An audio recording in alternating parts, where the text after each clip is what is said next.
Perfect.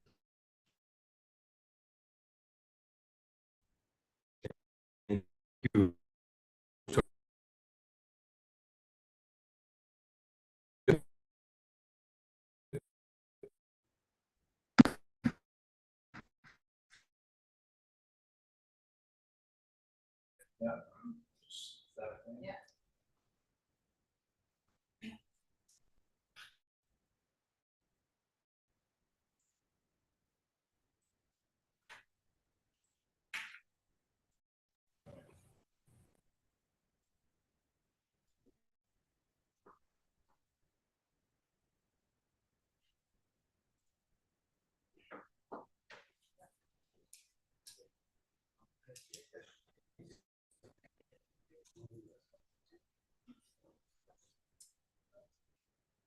Did we carry that last one? Yes, we did.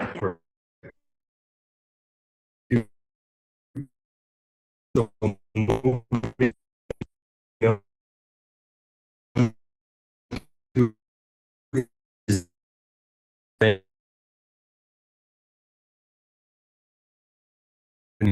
Remarks from members of the commission. Sorry, Leanne, go ahead. Be it resolved that the agenda be approved as presented, moved by Deputy Mayor Densham, seconded by Councillor Shane. Thank you. Any comment? Seeing none, all in favor, motion is carried.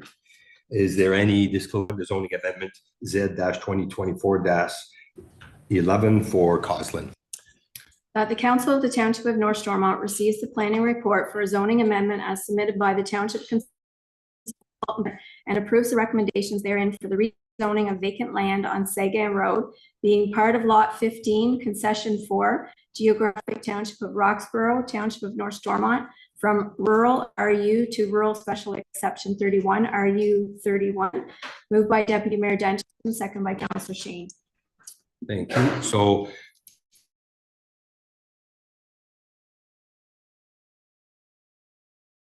council, if you remember, this is the one I believe to so if you can play, we're going to carry on because I think we have it still seems to be moving. So Peter, did you want to maybe take it and present the presentation to council? Sure. Thank you, Mayor Laundrie and council. So this, as the mayor said, this is a property on Sagan Road. It's near the Malian and GFL pits. And this had gone to council for a council resolution to request to have a lot created on an open road allowance, which was approved by council. So then they went on to submit a severance application and rezoning in order to implement the decisions. It was circulated to the neighboring property owners, including the GFL pit, and they attended our severance meeting and they had no issues with the proposal. So we also sent it out to all the other agencies and members of the public, and no comments and conditions. So given that this has been supported by council, the severance application is conditionally approved, and this is one of the conditions. We're recommending the bylaw later on in the meeting, and happy to answer any questions from council.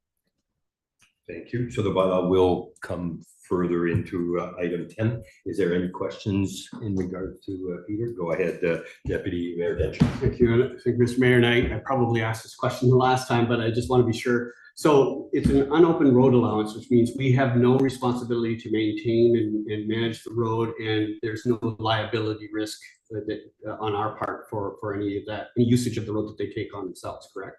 Correct. I believe it's signed or not maintained, or on the road as well as you're driving up there. And that doesn't need to be called out in the bylaw that will be coming later, because I noticed that statement wasn't in there, but I don't know which. Sometimes you include stuff, sometimes. Oh, yes, sorry. So we have another provision already in the bylaw that any development or any buildings or structures need to be on an improved road allowance. So and in terms of the conditions on the severance, I know we had talked the last meeting about maybe putting a 911 sign, things like that. That's dealt with through the severance conditions rather than the zoning. The zoning would just be the use, which would be parking for vehicles associated with a quarry, and then anything else is part of that severance process and their conditions. Thank you. Go ahead, Councillor McGuire. Apologize if I missed it, but I was having trouble figuring out what the exception was for. So it's to prohibit buildings. Yeah, sorry, the bylaws, I think it's just later on. And it says that on a land zone RU31, permitted uses are limited to storage of vehicles and associated with the aggregate use on just a legal description and maintenance on the access road. No dwellings or structures may be permitted. Okay, I just want to make sure I had it right. Yeah. Thank you. Any further questions? Seeing none, so the motion is we accept the report and then come back Yes. with the bylaw. So all in favor of the report? Motion is carried.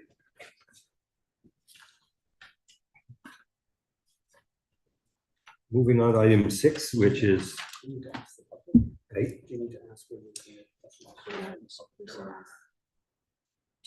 Is there, sorry, so in, I guess, regards to a zoning amendment, so is there any members of the public that wants to speak up? And Mull or Peter, did we get any comments from, so we're good? Perfect, thank you. Thanks, Steve, apologize about that.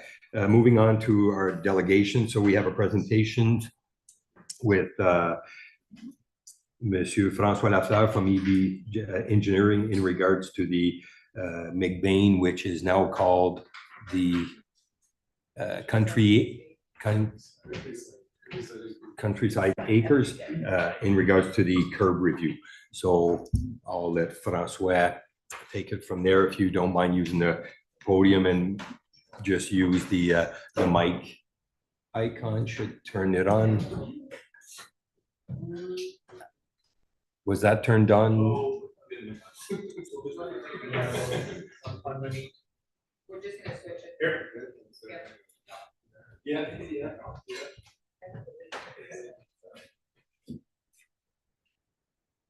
Okay.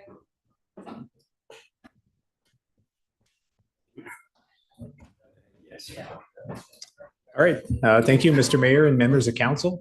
So I believe you have our technical memorandum in front of you. I'll just walk you through it quickly. So essentially, to give you some history, so we had come to council a few months ago proposing a road cross section that featured curbs, and at that time we had the curbs as per OPSD 600.100, which is a mountable curb. And ever since, for aesthetic reasons, we decided to go with a different curb. So that ended up being the curb you see on the following page, which is the City of Ottawa Detail SC 1.3. In terms of the dimensions are a bit different. The original curb is a bit wider. The new curb is a bit taller, but not as wide. In terms of cost, they're pretty much the same thing. And in terms of like concrete, like meters cubed per meters of length, they're again very similar. They come up to the same volume. So it was like more strictly like an aesthetic decision by the owners, and it was kind of made last minute a bit too. So here we are. Yeah, that's good. And it's the City of Ottawa curb is one that is used, has been used in the local municipalities like Castleman, Russell Township, La Nation Township, and it still continues to be used in Ottawa for obviously subdivisions and such. And in terms of there are some slight differences between them. Like the City of Ottawa one has a more defined gutter, which is kind of why we wanted to go with that revised curb. And in terms of drainage and all that, I mean, they're pretty much, they'll function equally as well between the two curbs. And in terms of grading too, because it's got a slightly higher profile. So our drawings that we've currently done and have been peer reviewed in terms of grading plan and all that won't be affected. Everything still works. So we don't have to revise the grading plan. That's the good part. So we have a picture that's figure 3 is one such curb that's been installed very recently in Ottawa. And we wanted to speak about accessibility because that's been one concern that's been brought up by the township and by their peer review, CIMA Plus. So the way we kind of see it is there's the AODA, the Ontario Accessibility for Ontarians with Disabilities Act. So that, the way we see it, and there's no requirements in that act that speak to driveways. So if it was a walkway or a sidewalk, different story. Like there's some very specific requirements we have to maintain for like the gap in between like a walking surfaces. Like we can't have more than a half an inch gap, I believe is the number. But that said, for driveways, there's no set requirement for that as far as we know. And we kind of, here we have an excerpt of the AODA, just that says, you know, that act applies to sidewalks and walkways. That's for that. And if, yeah, like I said, like if we were doing a sidewalk at an intersection, we would be like flattening the curb, making it more easily walkable and all that. And we also talked about depressions of driveways. And that's one thing that, even though the detail shows the depression at the driveways, it's something that has not historically been done in other townships. And it's mostly to, the big thing is like especially if you have a sidewalk behind the curb and you're depressing the curb at every driveway, it looks a bit funny. Like you see all those like depressions everywhere. And I mean, just historically in other townships, they've just left the curb with a little bit of a bump at the driveway. And it's been okay for vehicles, obviously. Yeah. And yeah, that was pretty much it in terms of our delegation to council. I don't know if Phil or Steve wanted to add anything else in terms of, okay. And yeah, I'll be happy to take any questions you may have. Perfect. Thank you very much. So I'll start if there's any questions, starting with Councillor McDonald. I'm curious just about the process because we have a staff report as well. Would we be able to ask questions of Francois at that time as well, or only now?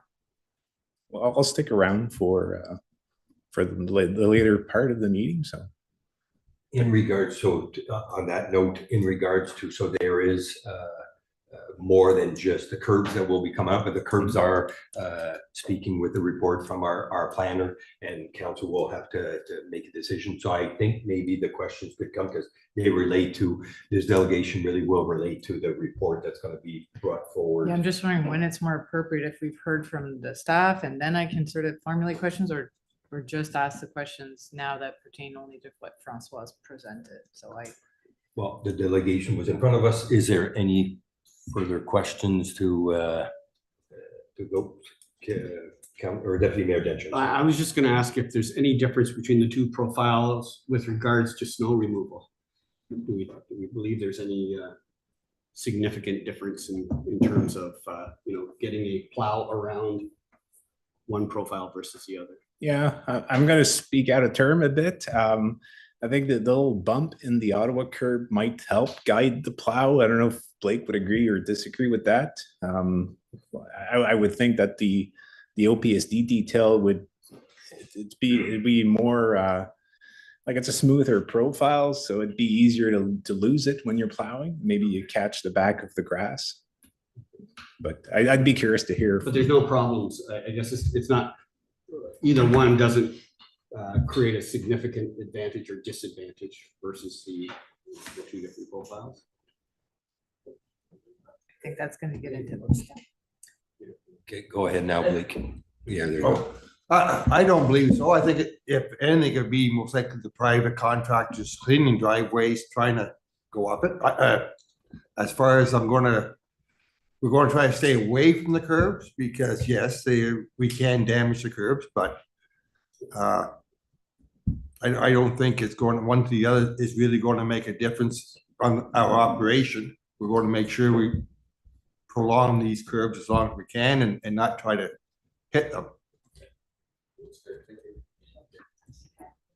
So this curb's already been installed, and how much has already been installed in terms of like length or distance? Pretty much entirely all of phase one has been installed, maybe save and except some few spots at catch basins and things like that, but it's most of phase one has been complete. And were you saying that generally this style of curb is installed when there's sidewalks behind it? Not necessarily. It can be, or one doesn't involve the other. It doesn't function like better preferentially with a sidewalk, for example. I don't know. I don't think so. I've seen it done with the sidewalk and without a sidewalk. Thank you. Questions, comments? That side, see none, so like I said, I agree with Councillor McDonald, so I think when the discussions, as far as when we talk about the big picture and where we potentially, if you're going to be sticking around, you could also answer questions at that time. So is council comfortable with that? I think that would be the best approach. So thank you very much, Francois. Moving on to the adoption of our minutes from previous meetings. Madam Clerk. Be it resolved that the following minutes be approved as presented. Regular meeting, October 22nd minutes, moved by Councillor Bajelli, seconded by Councillor Shane. Any discussions in regard to our previous minutes? Seeing none, all in favor? Motion is carried. Moving to the adoption of minutes from our local committees and the local boards. That the Council of the Township of North Stormont accept the minutes from the South Nation Conservation Board meeting of September 19th, 2024, the Raisin Region Conservation Authority minutes of September 19th, 2024, the Raisin Region Conservation Authority Board highlights of October 24th, 2024, and the Township of North Stormont Committee of Adjustment minutes of September 24th, 2024 for information purposes, moved by Councillor Shane, seconded by Deputy Mayor Densham. Thank you. Any questions in regards to our committee? Seeing none, all in favor? Motion is carried. Going on to our monthly staff reports and recommendations. Be it resolved that the following monthly reports be received: economic development, planning, bylaw enforcement, building, fire, recreation and facilities, public works, CAO school renovation project, moved by Councillor McDonald, second by Councillor Shane. Questions in regards to the report? Deputy Mayor Densham. Thank you, Mr. Mayor. It's not really tied specifically to the Public Works reports, but I just wanted to thank the Public Works group for sending us a weekly plan. I think that's helpful. And my vision for that, or what I'd love to see, is because it's interesting for us as councillors to see what's going to be coming up. But what's I think would be more interesting will be for the public to see it. So is there any way we could put that potentially on Facebook or on or on our website, just to kind of let the public know what's being worked on in case they're curious? Is that I'll put my personal view is I would rather not see that on that. If there is an issue or something, they will be calling. Well, they'll be calling the township. They can let them know.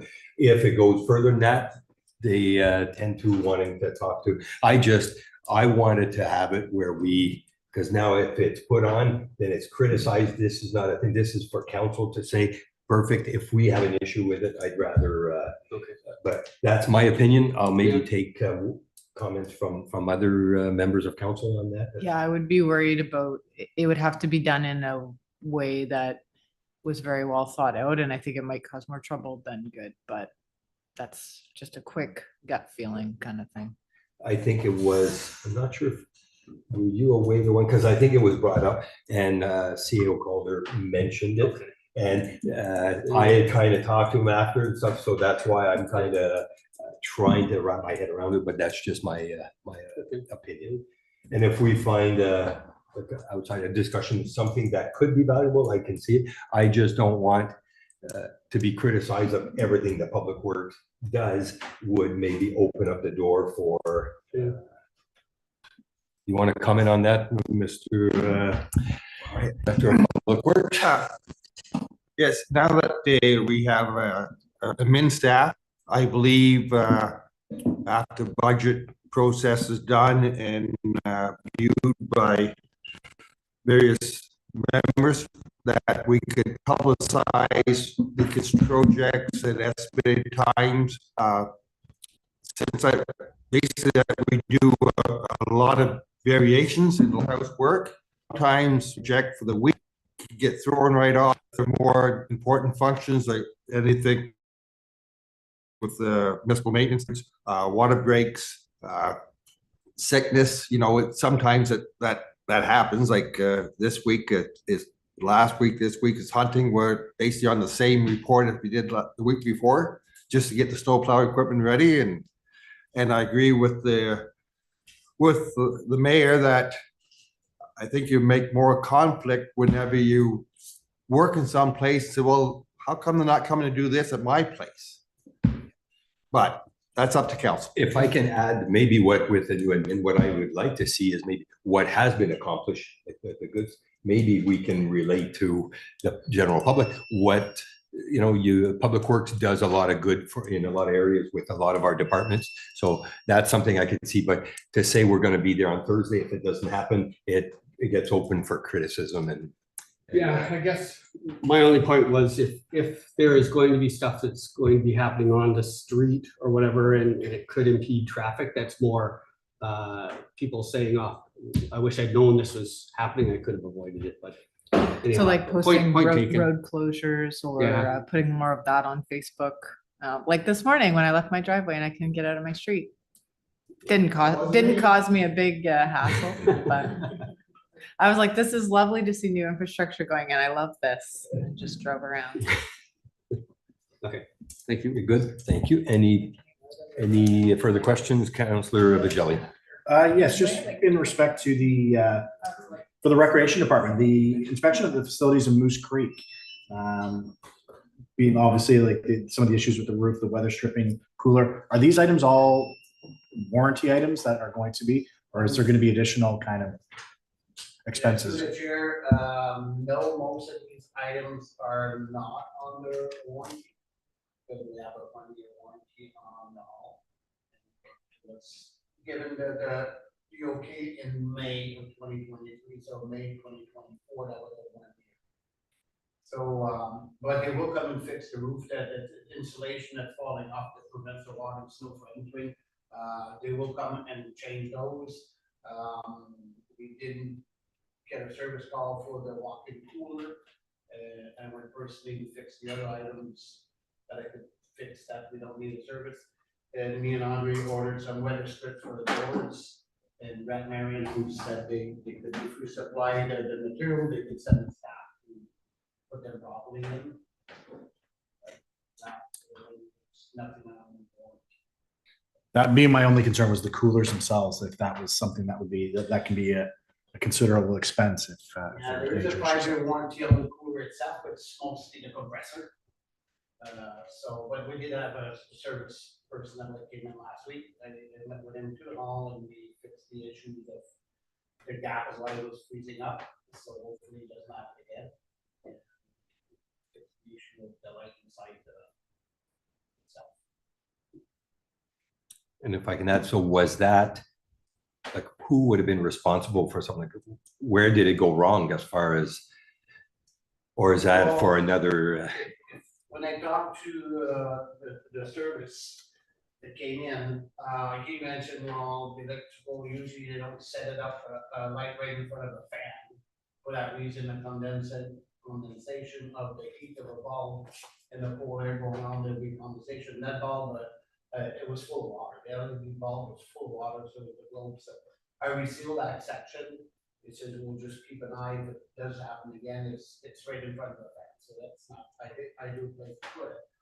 And the other issues were the doors weren't well adjusted at the front, the glass doors. So when you close the man door to get into the fridge, the front doors would open up. So we readjusted that, and then readjusted the defrost cycle. So it was based on a 10-minute from factory default, so we brought it up to a 15 minutes and 6 defrosts a day instead of 4. We'll see if it's going to work properly, and when we'll keep an eye on it. So that was done last Thursday. So I'm waiting for Moose Creek to make any replies if that issue. It should be working fine. Outside the walking door. Good. Any further questions regarding the staff reports? Seeing none, all in favor? Motion is carried.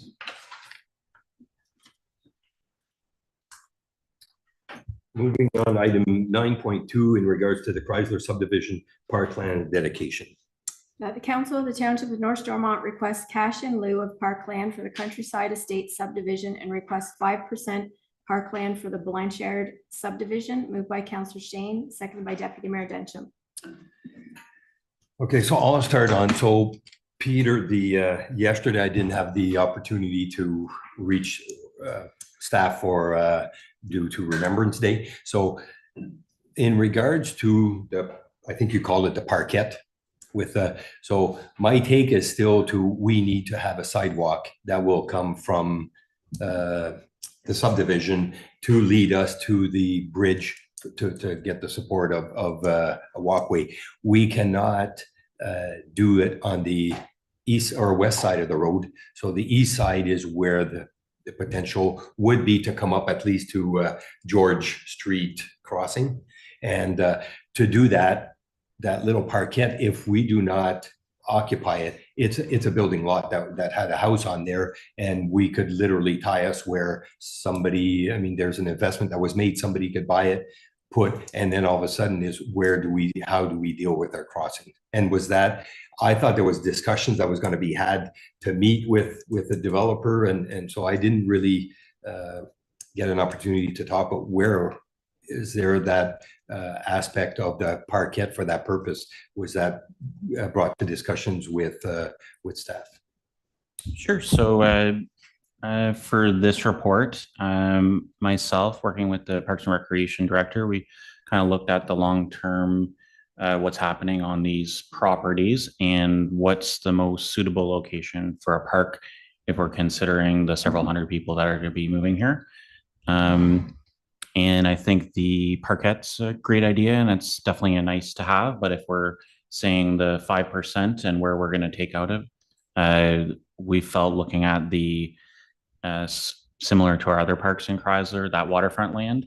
There's some potential usable land there. Most of it's in the floodplain and not usable for buildings or structures, but potentially for pathways and other things. And it's not, a huge slope and anything. It's relatively flat along the river, and then just a bit of a slope coming down. This, I think, is similar to this report was also presented in July 2023, just looking at the options, and it was deferred to decide by council at a later date. Now we have received the other subdivision application as well, so that's currently being processed, and I think we're going to set a public meeting for that one in the future. And in terms of the sidewalk, there's multiple sections to it. So the part that's right in front of the subdivision, we're having something in the subdivision agreement that would require for the frontage of the subdivision. So that's about, I think it was about 45 meters or so. Through the commercial site in the south plan, we're working on some cost sharing where the municipality would be paying for some of the part right along the front of the road. And then in between, I think that's to be designed, I guess, but there is connections. It's whether there should be crossing, I think, at George Street or at the north end of Gloss, I guess, would be the Gloss, yes. Gloss. So that's that has to go through county roads as well. So I think. But if you cross at Gloss, Mhm. like there's that house on the corner that literally the road allowance is so right on the corner of George. You're telling me that's where the intent would be to put a sidewalk? Yeah, either there, sorry, at the south side, have a crossing there, and then go around along the road and then have it continue on the east side of County Road 12 up to the subdivision.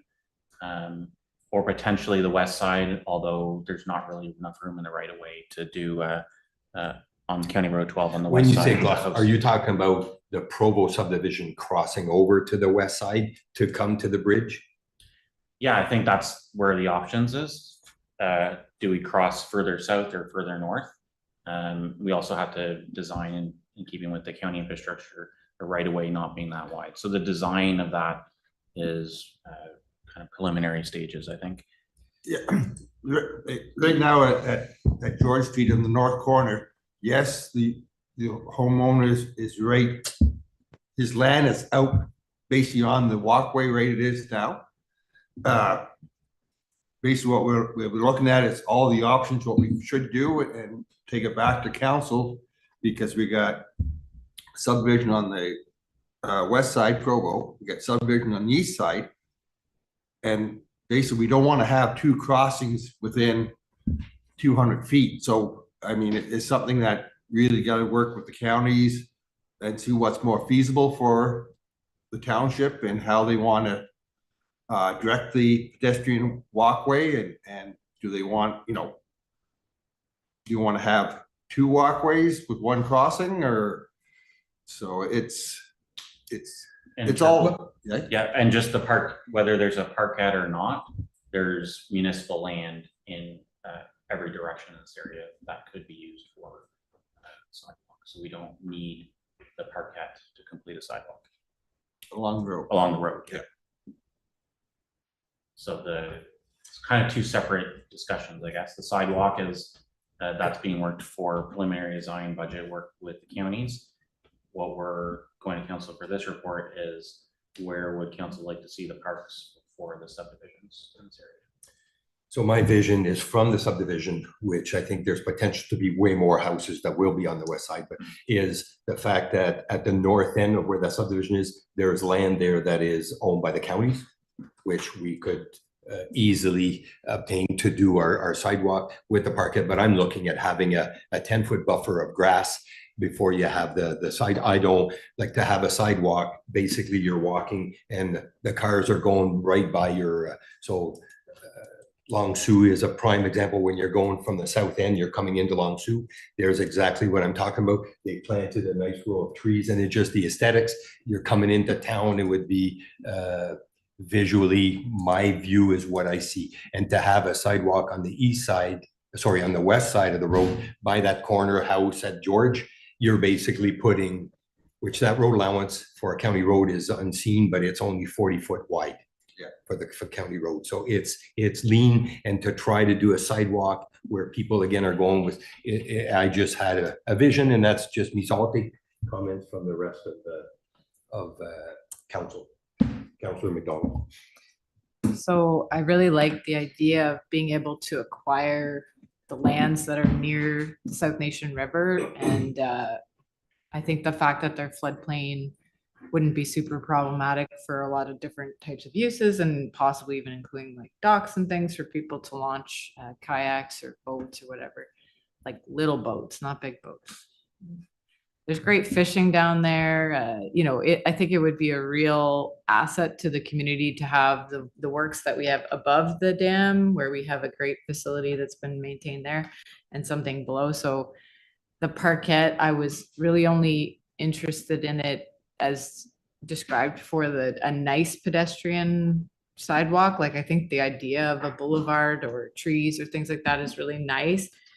But I guess if what's being said is like, do you want this or that? It's tough, but like I would probably take the better value of more waterfront land and have a little bit less of a nice sidewalk, as long as the sidewalk was like safe and it like was a proper sidewalk, obviously. So that's my first thoughts, I guess, on that. Deputy Mayor Dencham. Yeah, I agree with Councillor McDonald. I can't picture people really spending time in the little parkette beside the county road as cars and trucks are whizzing by. I agree, Mr. Mayor, that we need to make a safe pathway for people to be able to get to the south side over the bridge as best we can. But that's a different topic from parkland. I agree 100%. I think if we had the parkland by the water, it would get much more used and be able to be enjoyed if that's an option. But again, the parkland by the water is a different developer. So he has 5% of his which is not the McBain subdivision, correct, Peter? So if we get for the subdivision, we're talking about the one that's been conditionally approved, up to 5% of that land. That's about 2 acres. The developers off this one we're talking about here is about 0.2 acres. So that wouldn't meet the full parkland dedication requirement anyways, if council wants a larger park. So our proposal was to take money instead from the countryside subdivision, take the 5% from the next subdivision and land, and use the money to negotiate to buy additional land by the water, so we can get more than 5% all to the south, not very small parks that wouldn't have the ability to put, let's say, play structures and the trails would be rather minimal, we thought, let's combine it into one larger park rather than a couple small parks, especially since there's only, there'll be quite a few people overall in the whole subdivision. And the main park compriser gets, can get pretty busy. So some people may just want to stay in this area. Is there the opportunity to say, okay, well, we'll do it with partly like with the parquet and the balance in the, because the parquet wouldn't cover the full, would there be to combine and get the? I mean, that would be the developer's discretion since this property is not in the subdivision.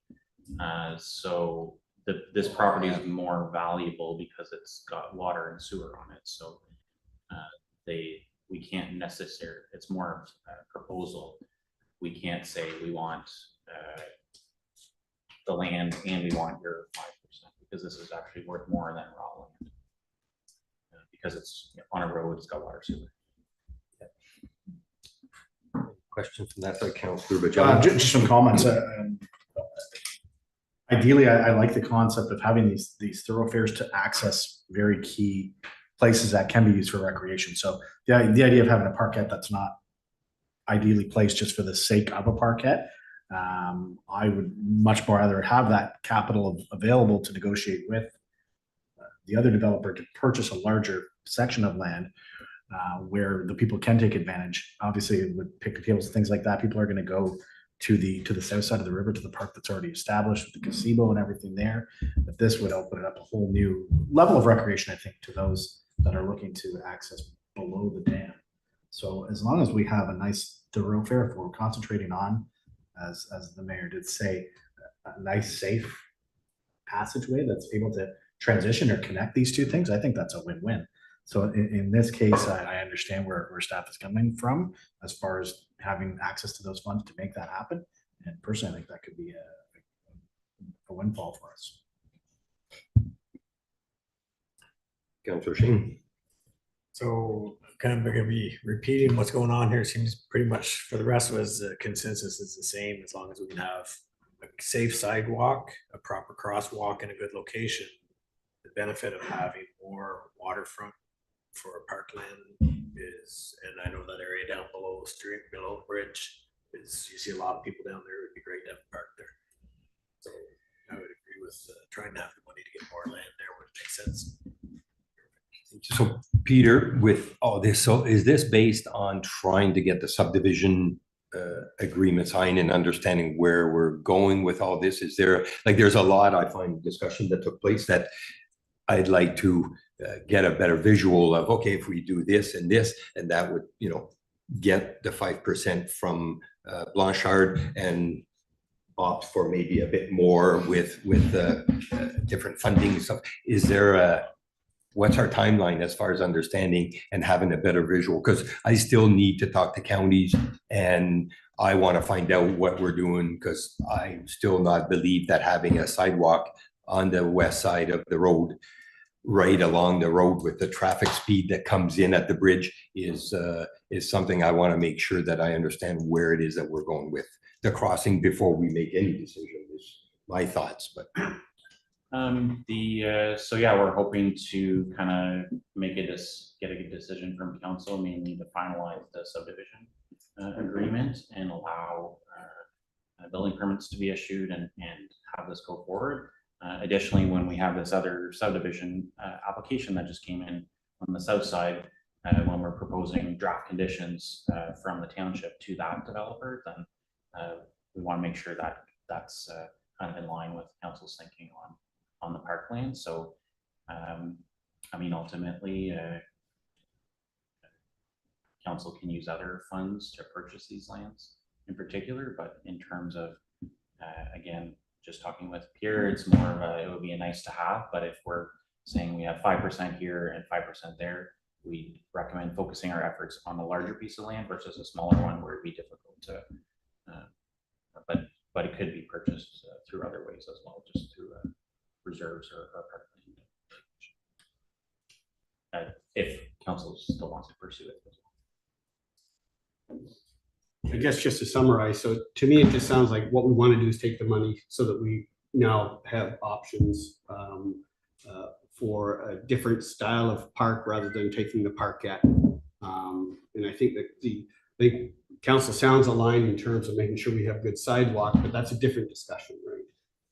It really comes down to take the money for the park now with an eye to, as Peter pointed out, investing it potentially for a different kind of, and that's the only other comment I'll make is we don't want to duplicate what we already have on the south side around the community center. I think that's a fantastic park. What we're looking at is potentially a very different experience here. That's water-based, simple water-based type of experience. And I'd be happy to entertain not only applying the money that we get out of this one towards that, but potentially investing a little bit more at some point in the future.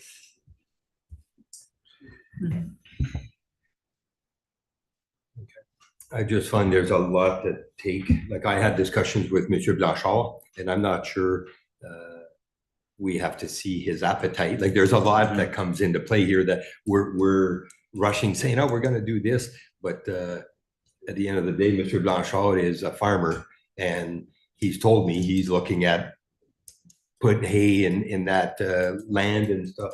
Now, mind you, if we come up with a price, but it's just, there's a lot of unknowns, and I think I understand they're trying to finalize to get building, so the subdivision agreement signed, there's a lot at stake. This is kind of catching me at the last minute. I think they could have had sooner discussions on this before this point. I had talked about the parkette, wanting that buffer, planting some trees way back in May. And I don't know why we're now in November and jumps in on a report on our agenda and kind of it caught me off guard when I was reading this. I was going, okay, wait a minute, what are we?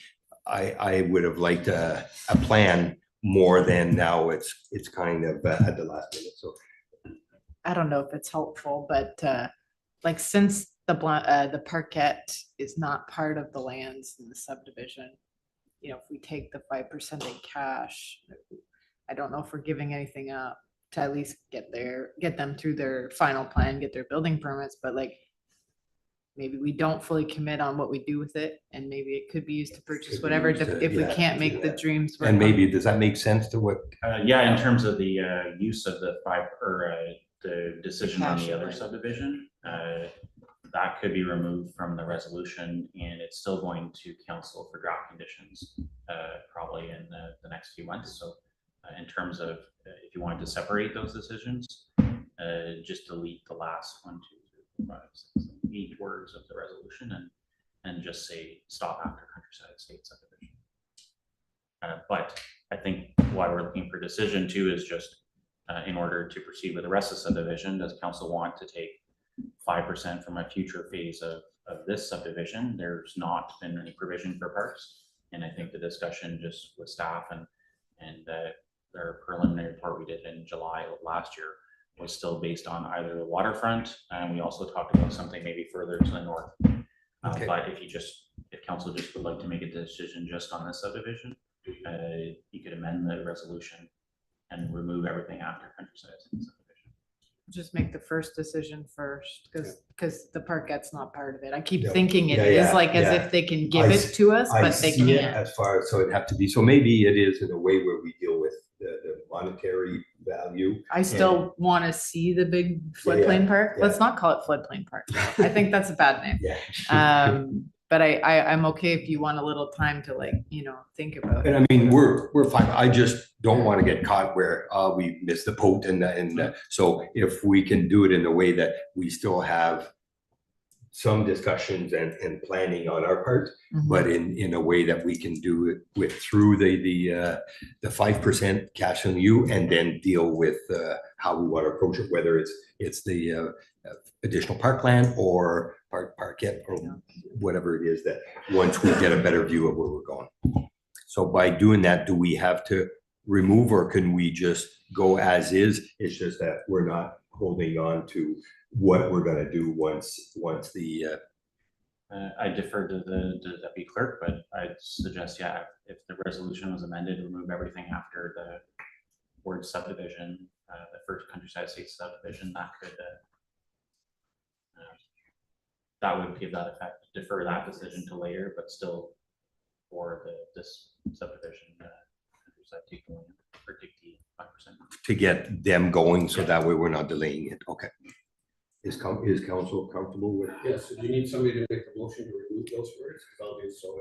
We would need a motion to amend that motion, and then I would suggest that Leanne put a single line through the last 8 words, I believe it is, that Peter had referenced, and have the 2 members, Councillor Shane and Deputy Mayor Densham, initial those to confirm that they're comfortable with that, and then we can go ahead and read it again for council to approve.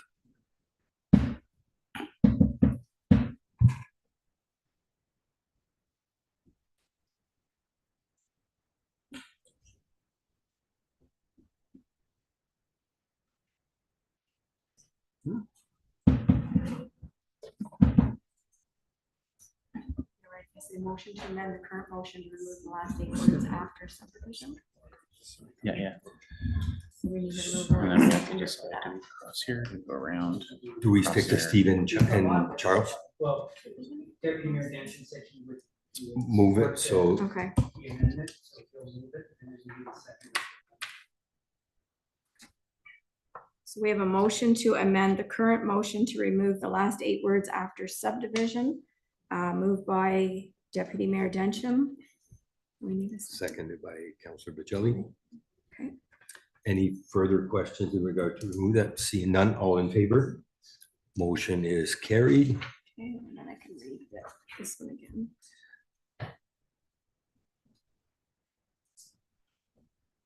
And I can get them to reissue. Okay. The amended motion that the council of the township of North Stormont requests cash in lieu of parkland for the Countryside Estates subdivision. It was moved by Councillor Shane and seconded by Deputy Mayor Densham. Any further questions? Seeing none, all in favor? Motion's carried. Okay. Perfect, thank you. Moving on to the road profile Countryside Acres subdivision in Chrysler, item 9.3. Madam Clerk. That the council of the township of North Stormont confirms the requirement to construct curbs for the Countryside Estates subdivision to OPSD 600.100, moved by Deputy Mayor Densham, seconded by Councillor Bocelli. Thank you. So is Peter, do you want to go through that report, or do we have? Yeah, I can introduce the report. We also have Jerry Doucette, our municipal engineer here, that can answer any technical questions, and Blake as well. So just there in the report, I just go over the history of the file, got draft approval. And there was lots of discussion at the time about our urban versus our rural cross section. And at the time, council had this Public Works, we had recommended a rural cross section, and the developer and planning was more looking at the urban cross section. And ultimately, the township engineer took some of those revisions, I think moved around where some of the servicing was under the road, and there was an agreed to road profile that was approved. So as stated in the previous one, the developer did proceed with the construction. There was not any agreements or anything like that signed other than for the water or for the sewer force main. But they did proceed. It was built in terms of underground work, stormwater pond, curbing, and other features prior to the design being approved. And then we did notice that the curbs completed were not built in accordance to the township standards, and that council had approved. And I think since then, I think we just had the presentation on kind of the rationale where they were coming from in terms of the aesthetic and what they would be looking for the look of the subdivision. So in terms of our policy, so what we did since then is we had meetings with the municipal staff and the developers, the engineers, and our engineer as well. So general, like municipalities across Ontario would set their standard, and the developers are required to build to that standard. And in particular, we had Jerry give us some comments on what was built versus the versus what was approved. The original approved is wider, has a lower profile in the back, and there's potential for damage to the cross section installed and potentially higher maintenance costs. Although, as Blake said, they're looking to avoid hitting the curbs and stay away from those when they're doing the plowing. And definitely would agree. And from Jerry's perspective, is that this curb definitely is still being used in Prescott Russell, and it's in some existing or newer developments in existing neighborhoods in the city of Ottawa. But City of Ottawa updated this some time ago. I know Russell, just having lived there and being involved in development, they had this profile was 1999. I have from their older development standards, and in terms of accessibility, there are challenges with that extra lip and the angle. That's why Ottawa's asking for a little bit shaved off, and even I understand Russell and some of these other municipalities have been moving towards the similar type of thing. So that's why, in terms of working with our municipal engineer and going our standards, we're recommending council confirm that the previously approved design is what would be going for. And there is an alternative in the report about adjusting the profile to match a more accessible slope in the drawings. But ultimately, you can see the difference in the profiles of the curb and the heights. And yeah, like if you're in a wheelchair and you're trying to get up, even a powered wheelchair can have difficulties going up there. And I know just from my own experience in Russell, that's been a challenge. I have a family member with a wheelchair, and that's been their challenge. And that's why I know Blake had talked to them as well and get some experiences from the public works staff. So ultimately, it's a decision of council. The profile was approved and recommended by our engineer. So we're recommending that council stick with that profile. And I don't know if Jerry or Blake wanted to add anything else.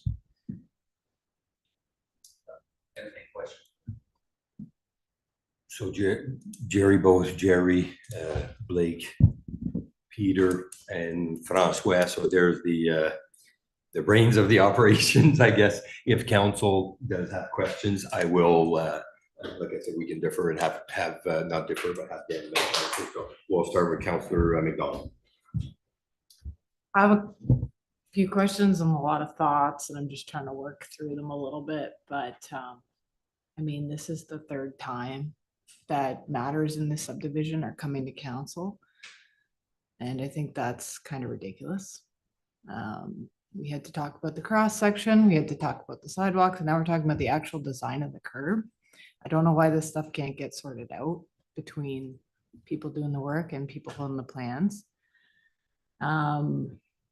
We all want to see the development going in. I think they're doing a great job over there. I get to, take a look every day, and they're very clean. They're very but this kind of stuff I just hope we don't see too much more of this, because there's plans that are approved. If they're not going to be followed, work with the staff. My question is, sounds like there's multiple things that were done without pre-servicing agreement. Are there going to be issues with any other things that were installed, like stormwater ponds and whatnot? Or is it just the curbs? Have we inspected, how often are staff going out to inspect these major works being done? And please tell me that there's regular inspection, I guess is what I'm saying. So I've been inspecting probably one, possibly two business week. As we said, there's no agreements. Setting on private property. I have seen no issues other than this curve today. I haven't seen all of the gas bills yet, but it appears to be going as per the drawings. Some of these issues that we're supposed to sort of on the fly, I call it. Okay. Without sort of going through the proper change protocol that you normally see, where you suggest a change, you put it in front of the reviewers.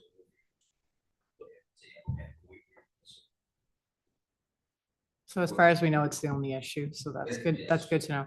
And in terms of accessibility, it sounds like it meets AODA compliance, but it doesn't meet best practice or live experience. Would that be accurate? Yes, like current standards of what municipalities are moving towards and what other ones have already adopted. And just generally to have your communities more accessible in terms of our official plan and provincial policy goals. In terms of the AODA, I think it's more the built environment. There's specific things, and I think that Francois in his report had referred to those.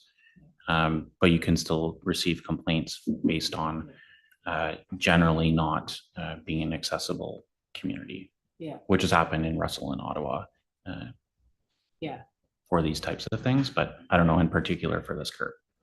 Then obviously the big question I think is what is the cost to the developer if they were asked to make these changes? Because that's really what we're evaluating. It should have been done to the design standard that was prescribed and agreed upon, or it should have been discussed. It wasn't. So what is the cost for the developer and how much time will this set them back? And obviously we don't want to be ridiculous in any way, but puts us in a bit of a position to prioritize some things over other things when processes weren't followed. Could ask them directly. I do have the letter of credit. Francois might know off the top of his head, but I'll try and look through our letter of credit progress report here. 117, I think. 117. Well, that just for sure. Yes. That's correct. 117,000 mountable curb and gutter.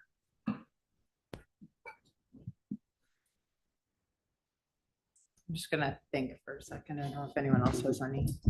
We'll go through Councilor Bajelli. My biggest issue on this, not so much obviously to rip it and start from scratch in that, but when it comes to the accessibility is specifically for the access to the driveway itself for the homeowners. So not on the full frontage of the property lines, but the access to the driveway itself that I understand aesthetically wanting to keep it the same, but depressions in driveways are common practice that you've seen in subdivisions across Ontario for decades. Obviously with the lower profile, the noticeability of a smaller depression to make it more accessible wouldn't stand out aesthetically. Personally, I don't think many people would be sitting down there looking to see an indentation of you're talking inches, but for someone that is living with a disability, that is a huge factor on their quality of life.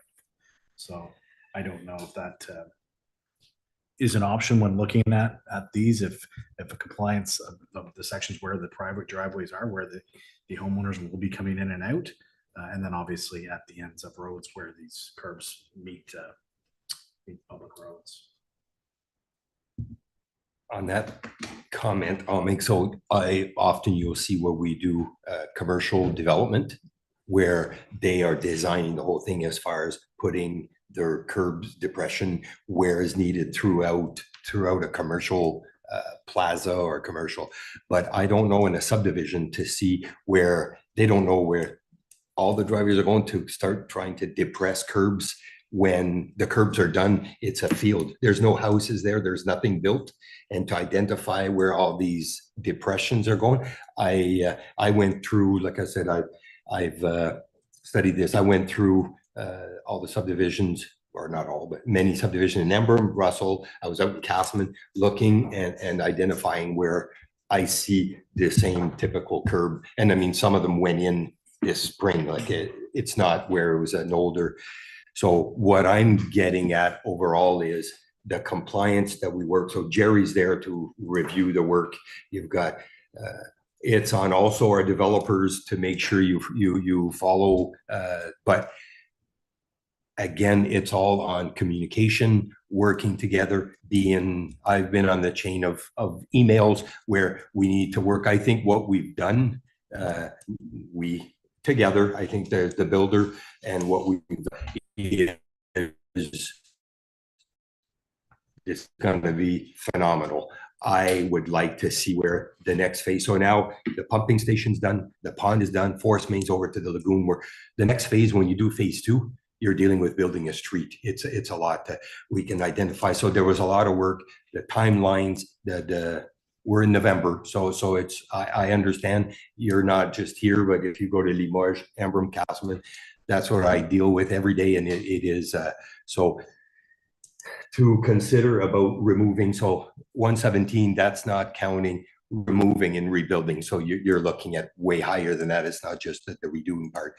So I don't foresee where we can mandate them to say, okay, you're ripping this out when it's in many. So what I don't get, and maybe Jerry can answer that, the curbing companies that are laying out these curbs, everything now is compliant with the accessibility. Why are they even doing anything? And I'm saying, like, I understand the sidewalk, then that's their main point, where the sidewalk will have the depression. Well, coming out at each driveway is not. But I've gone through many where they don't have sidewalks, and it's still the same mountable curb that I see what's in the subdivision. So Yeah, well, accessibility, the act is mandated by the province, and it came down. It's being slowly pushed to the municipalities now. The city of Ottawa has gone through and done a number of policies, and probably in the local area, they're at the forefront of the most accessibility policies in place that they go over above. And as Francois said, they do use this curb profile that they're proposing in some areas. My research with it, I deal with the city, I deal with some of the planning part, I deal with infrastructure group. They say they've reached the point now where it's kind of on an on-case basis. They look at it for stuff that's grandfathered in previous phases, and they look at whether there's some accessibility there. So if there was a sidewalk on the back where someone living with a disability was using the sidewalk, you wouldn't even consider the driveway as being an access point. But in this case, that is the only access point for someone coming that's going out to do groceries or something along that line. Yep. Traffic. So that was my only concern. And the way the accessibility defines a walkway is a walkway that's functional, not recreational, which I think, in my mind, is at least the definition of the driveways in this case. It's functional, but then from the street, the right of way to their home. So that was sort of my only sticking point where, yes, in the Exact Act, I don't talk about driveways, because generally that's not the approach for pedestrians. I kind of agree that removal is the extreme and costly. I believe there is a proposal on amending the current profile. I don't know what the cost would be. I have to defer to Francois, if they could modify the existing profile to be more accessible, and what that would look like from their cost perspective. I don't know. Your question. yeah. No, my view is just that if it was not seen anywhere else, then I'd say, okay, boys, you didn't. But when you see it, and I drove by to make sure that I knew now, stopped in Chrysler, had a look, went to Embrun, and I mean, they're the same mountable curb or whatever, and there's no depression. So why are any municipality, why are even curb companies not abiding by the new standards of ODA? It would be up to the curb company to meet Well, accessibility. not- It would be up to the designer. Correct, but what I'm saying is every designer that works for a municipality or works for, should be looking at that. So it should be a standard practice. You can have the same curb effect, except change the dynamic enough to be compliant. And because I mean, it's not like if I found out that, oh yeah, they saved themselves $50,000 by doing this way, would have been one thing, but it's not the case. That the cost of the concrete is the same, the cost is the same. So that's where I'm trying to wrap my head around it to. Yes, I agree. It's the same cost, but it's not the same. As Peter pointed, it's not the same profile that's approached to someone with accessibility issue. So That would be something that I think should be reviewed at the planning stage, and not just, cost shouldn't just be the only thing that's. Any further comment? No, again, it's just more of the process. It's a little frustrating to come back again at this point when we've already approved the profile. We had a good discussion back then about the profile of the road, and then to come back at the 11th hour and again, nobody wants to incur costs. I'm hoping staff is being responsive when ideas or things like that are coming up. But my ask is that everybody works together as efficiently as possible, so that, you know, it just feels like I've never been a fan of, and I'm not suggesting this is the case in this instance, but I've never been a fan of coming back and asking for forgiveness versus asking for permission. It just, we have the discussions up front. We try to make a good decision the first time so that everybody can follow it. We can move, be efficient and move through the process. But it does get kind of frustrating when we come to the 11th hour. But it is what it is, and I think we'll just have to move forward. Councillor Shane. So I just got one scenario here. Is there an option with these curbs, once you know where the laneways are, to just grind a bit off to make them a little accessible at the laneways? And then, because right now it's one street has curbs in, they go with the rest of the subdivision go to the agreed upon curbs style? You can, but you remove like the quality of the concrete on top, so it's getting more porous. Okay. So all this salt will go inside and it's gonna flake, and you're removing all the force of the concrete. I was just wondering. Unless you put some sealer, but sealer, you know, like me, it's not good for so many years. Okay.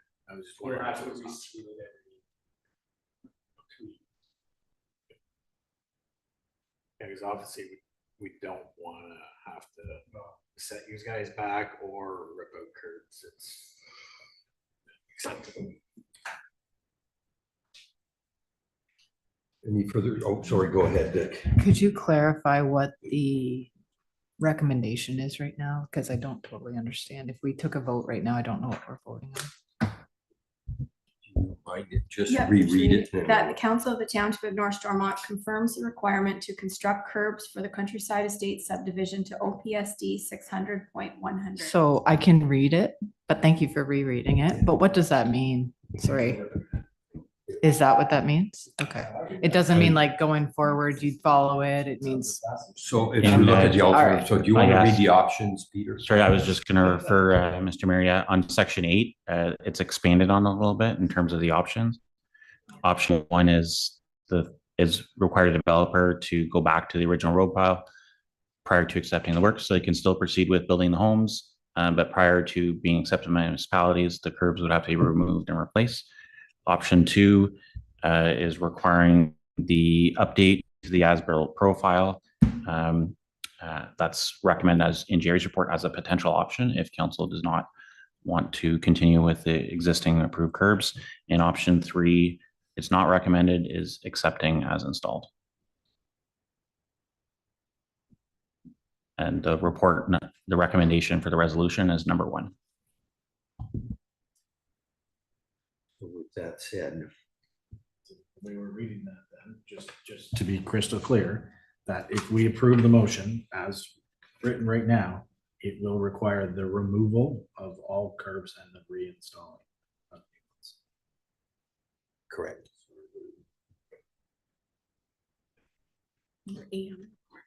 That's so we're making a decision now. It's not in the future. This isn't just a report. This is actually this decision that we're making right now. So now the 1, 2, or 3 is what we have to decide. Just one other question, if I may, too. So in alternative number 2, which is the SC1-3, when we were getting the delegation, the presentations and the pictures that were shown, is that not what is being built? Because that is the actual figure that was provided to us was the SC1. Through the mayor, and I'll maybe let Jerry expand on this as well. It's the you'll see on the 1-3, there's a depressed curb at private entrance and pedestrian ramps. So there's part of it that's kind of the higher part that's shaved. I'm not sure I'm using the right words, but shaved off at, or going a bit lower at certain points. And usually, yeah, sidewalks and entrances, Jerry, I think that's Yes, that's your, backside. for the alternative to the backside, yeah. It's about 35 it's a dash line on the back side of the curb, on the high side of the curb. And that standard is to be used at driveways and depressed areas. Also. So imagine that the top part on that page is lower, where the little Top bulb, part would yeah. be in the landscape area, the small part would be the hardscape areas, Yep. driveways, crosswalks, and there are sidewalks. And to clarify for council, that option would be approximately $117,000 extra for the developer, and it would in all likelihood compromise the material or the, I guess, the consistency of the concrete. Is that accurate? No, the 117, I believe, is the removal. Sorry, the 117 was to build what was built. Thank you. And I don't know what the cost would be to adjust the existing curbs and, but that was the in terms of the shaving and having to seal it later on. That's the option too. If I think I have that correct. Yeah. And Jerry, if I may ask, can you comment on the remarks that Mr. Gregoire just said in regards to if we, because what option 2, does that basically state that they would grind to lower a depression at the curb, at the driveway? I never asked for, or I never suggested specific, but yes, that probably the only option that either grind or saw cut. And as what you do then is you expose the aggregate and not the slurry. Okay. It improves the accessibility, doesn't do a lot, but yes, that is. So if I can recommend, I'll make is just that at the stage of the game we're at now, if it wasn't ever seen, is just that I'd like the communication to improve as we move along with the project that will meet our standards. We work together and like I say, communicate that everything. But at this point, I do not foresee that whenever I've gone to many subdivisions that have the exact same curb and that aren't, I mean, to relay and say, oh, we're gonna get them to remove. I would not support it, but I'll. Just one question in terms of the rest of the subdivision that hasn't been worked on yet. I don't know at this point, are we kind of setting a precedent as well for the rest of the subdivision for roads that will have to be done in the future? Because I don't think all the roads are in right now, are they? No. Only phase 1. So Yeah. everything's done by phases. So there's what, 7 phases in the draft plan that was approved, Right. which is roughly 250 to whatever units or houses. With that, there's many streets that would evolve as we move along. But right now, the subdivisions that's being applied for is only that the subdivision agreement that's being done is just for Eliane Street, and there's, I believe, roughly 68 units in that. I'm just thinking, because again, is it gonna look patchy if we now say for future development, we go with what we originally requested and I think, could we not maintain this original curb, but just change the dynamic to make it compliant, Jerry? Or does it have to totally change to a gutter curb or to what? It becomes, I hate to use the word more compliant, because that's not really a measure. It becomes more compliant if you put the depressions in.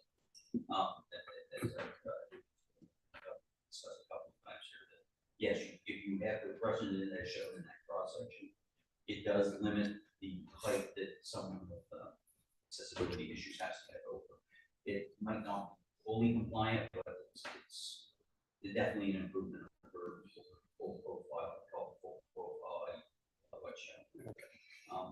Whether the developer can change method, as you said, so that he ensures that he's putting it in where the laneways are, or we fix those in place with the mobile homes. I don't know if that's necessarily feasible, but maybe you can put the curb in at a later date when they have more cognizant area where the depression's still there. So you could use that same profile on the next phases with depressions, and yes, it would be much more accessible than it is for this phase one. And would match, the overall profile would match what was there, just accessibility improvements. Can, Francois, do you want to add anything to you with comments that were made, or do you?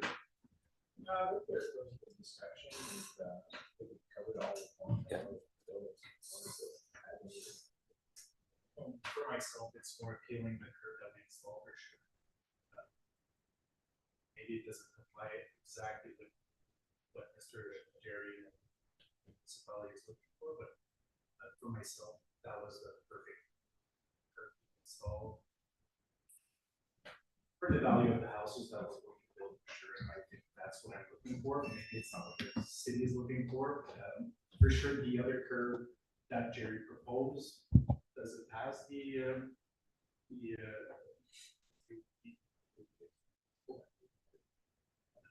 I'm not sure. But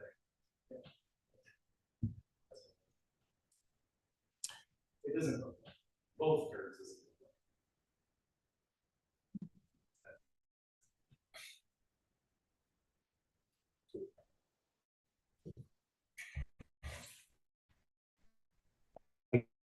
Yes, I'm okay to change it to the practicality of, and the fact that we're moving forward. All due respect to our own engineer, who I think we're doing the right thing for us. And we set the rules there, and we made our decision. I don't like contradicting what staff is recommending. And I don't think if this was ever to come up again with the same project, I think I would absolutely support the recommendation, especially after we've already adopted the decision. But again, just given the fact that we are where we are, and we are trying to deal with a housing crisis, and we are trying to keep development moving quickly, I think from a practical standpoint, number 3 sounds like sounds like the right way to go. And my hope is that when it comes to dealing with the next curb profile that's coming up, that whatever plan we decide as a council will be followed accurately at that point in time. Councillor McDonald. Could I ask Jerry to qualify the statement that was just made about that both standards don't meet the, I assume, accessibility standard is what was being said? Is that accurate? So the original plan that we had given to the developer did not include the depressions and would have been equally difficult. Let's just say instead of meeting would have been equally difficult for a resident to overcome. Is that true? Not equally difficult. This audit profile is a greater differentially great step. The way the Accessibility Act reads is that we with a slope, and they give a recommended slope. What Mr. Mignon's saying is that the slope that's on the backside of the curve, the PSD curve, isn't quite compliant with this recommended slope of 5%. However, the other curve is even more aggressive, 8%. So he's perfectly correct that they don't meet absolute compliance with recommended slope. The OPSD is a little more manageable for someone with disability and accessibility issues. Okay, thank you. And I'm just confusing when you look at the Ontario Building Code with everything that where it has to be compliant, that they don't have specs that would exactly be followed by all developers to, so that's not Jerry to answer that. They do with, as again, the city of Ottawa is one of this, and the city of Ottawa has not been able to barrier curve, that vertical face for VLC, and they have very strict compliance where pedestrians are accessing on those curves. It meets the recommendations of the AEP. It's this the gutter curve that, as I said, falls in the gray area, and my understanding understanding of the city of Ottawa is they're looking at this standard and seeing whether they want to move forward, or we recommend it in certain areas where pedestrians may not be accessing over top of the street. So I think I've heard for any final further comments in regards to the item that's on the table. So with regard, so the motion as read, are we all on the same page that we would entertain a different alternative into what we're looking for? Probably the best way for it to happen is I'll make the motion, and if somebody seconds it and it gets carried, to select option 3, then fine. If it doesn't, then We had to stick with it. So I'll make a motion to modify the recommendation to select option 3.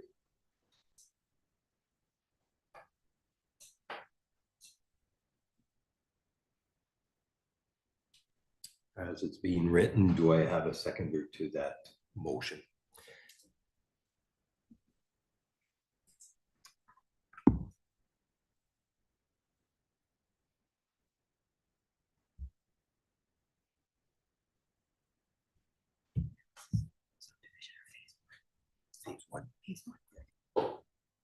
Peter, am I correct on stating that? So this is for phase 1 for, as we move for the subdivision agreement that's being dealt with. Oh, yeah, if you added phase 1 maybe into the resolution, that just to make it clarify. more- to make it-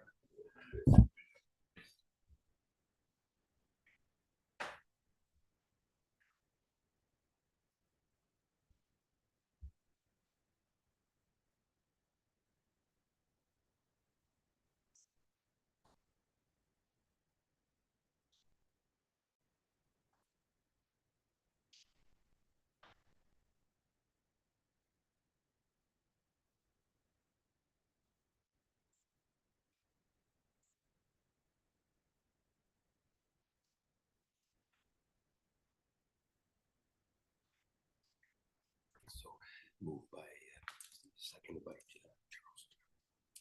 I'll have you reread it.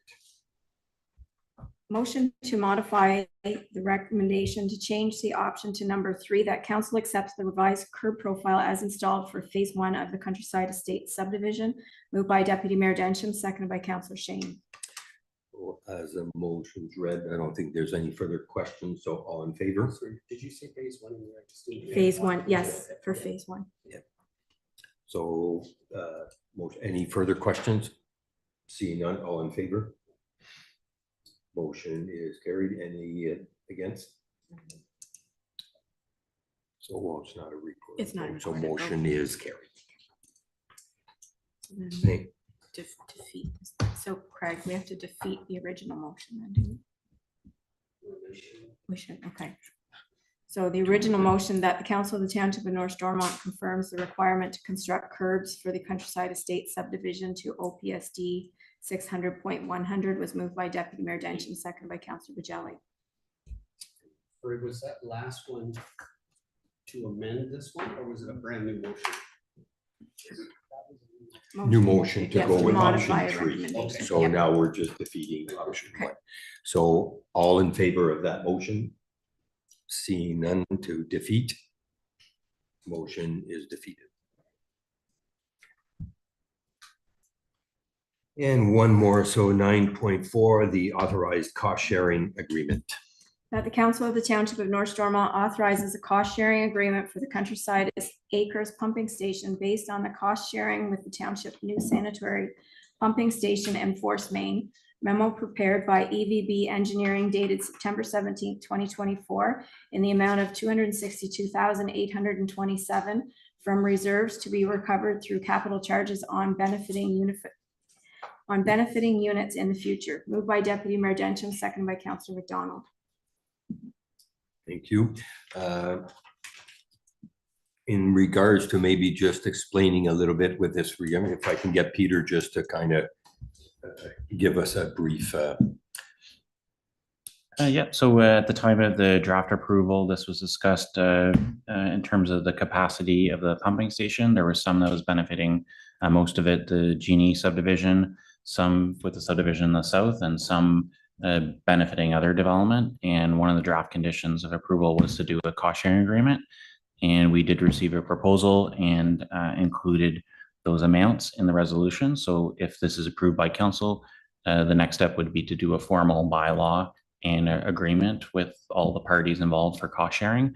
But this is just to get the go ahead. Council is still okay with the amount. And you can see this is, I think, accurate and tendered and gone through all that process. And a lot of this has already been constructed, I think, as well. So this is to approve in principle, and then we'll have a separate agreement.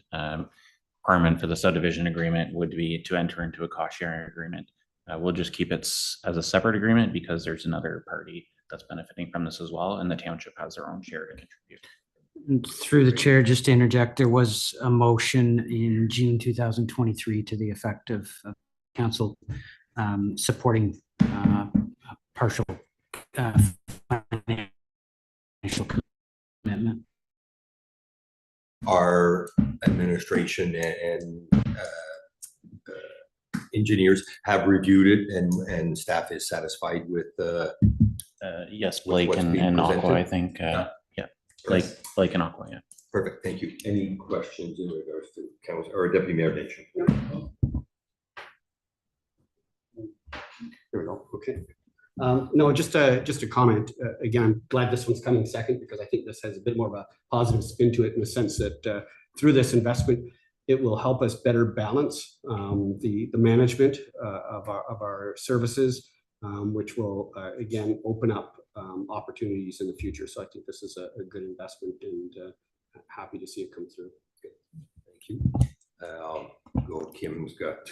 Through you, Mr. Mayor. I just want council to be aware, total cost per owner is estimated at $26.90, I believe, or sorry, $26.29. Just be aware that those costs do not include temporary connections or upgrades to lagoons, the cost of a new force main, surveying, engineering, construction, geotechnical and materials testing. So there may be additional costs to that figure. I just wanted council to be aware. And for now, we're going to be using our reserves for Chrysler for this project until we can recover from the benefiting homes, but it's taking down our reserves to half. So just so council is aware. But again, our reserves would be replenished with the houses that are being built. Okay.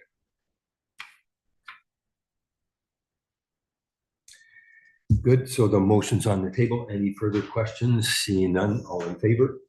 Motion is carried. Moving on to our municipal bylaws, bylaw number 10.1, which is the bylaw 89-2024, the amended zoning bylaw number 08-2014, being Z-2024-11 for Coslin. Madam Clerk. Be it resolved that bylaw number 89-2024, being a bylaw to change the zoning of certain lands in the township of North Stormont and amend the comprehensive zoning bylaw 08-2014 from rural RU to rural special exception 31, RU 31, be read a first, second, and third time, passed, signed, and sealed in open council this 12th day of November 2024. Moved by Councillor Bajali, seconded by Councillor Shane. Thank you. So that's the report we just got earlier. Any further question? Seeing none, all in favor? Motion's carried. Bylaw 10.2 being a bylaw, or sorry, bylaw number 90-2024 to assume public roads.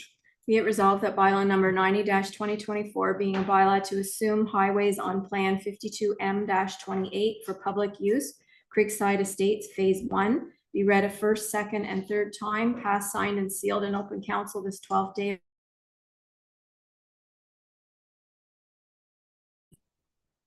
Thank you. So for those that know, that's phase 1 of Genita, the new street, which is not the new second draft or second subdivision. So that's the original first 2 roads that are being assigned. So any questions? Seeing none, all in favor? Motion is carried. Moving on to So was this just the two? That was all? I thought there was Yep. more. Okay, so moving on to our correspondence, 11.1 and 11.2.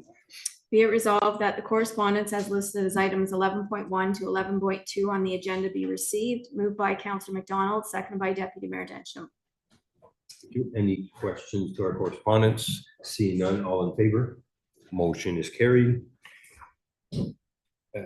Moving on to our motions and notices of motions. Community Sports and Recreation Infrastructure Program, CSRF grant. Whereas the Council of the Township of North Stormont has applied for the Community Sport and Recreation Infrastructure Program, CSRIF, and whereas the Council of the Township of North Stormont recognizes the need for funding, repair, and rehabilitation of current infrastructure, and whereas the ongoing economic challenges have heightened the ability to fund such projects. Now therefore be it resolved that the Council of the Township of North Stormont hereby confirms the ownership of the properties outlined in the application noted as North Stormont, Finch Arena, and North Stormont Place, Avonmore. And further be it resolved that the Council of the Township of North Stormont is fully committed to their portion of the cost commitment should the application submission to the Community Sport and Recreation Infrastructure Fund, CSRIF, be successful in the amount of $370,588 over a 2-year period starting in 2025. Moved by Deputy Mayor Densham, seconded by Councillor Bajelli. Thank you. So I'll start. So Kim, maybe you can answer that. So the funding was, and maybe Pierre also, the funding was in regards to the arena roof and Avonmore, North Stormont Place. Am I correct on that? Yes, through the chair, it's the arena is in reference to the new roof and also to the windows between the upper hall and the arena space. And Avonmore was the roof and the HVAC. What else was there, Pierre? Chair, that back wall, that 57 pitch needs to be insulated. Going up to the center, getting all that whole way, so that back wall needs to be insulated. And the e-ceiling will need to be changed e-ceiling above, prevents the cold to reach the roof.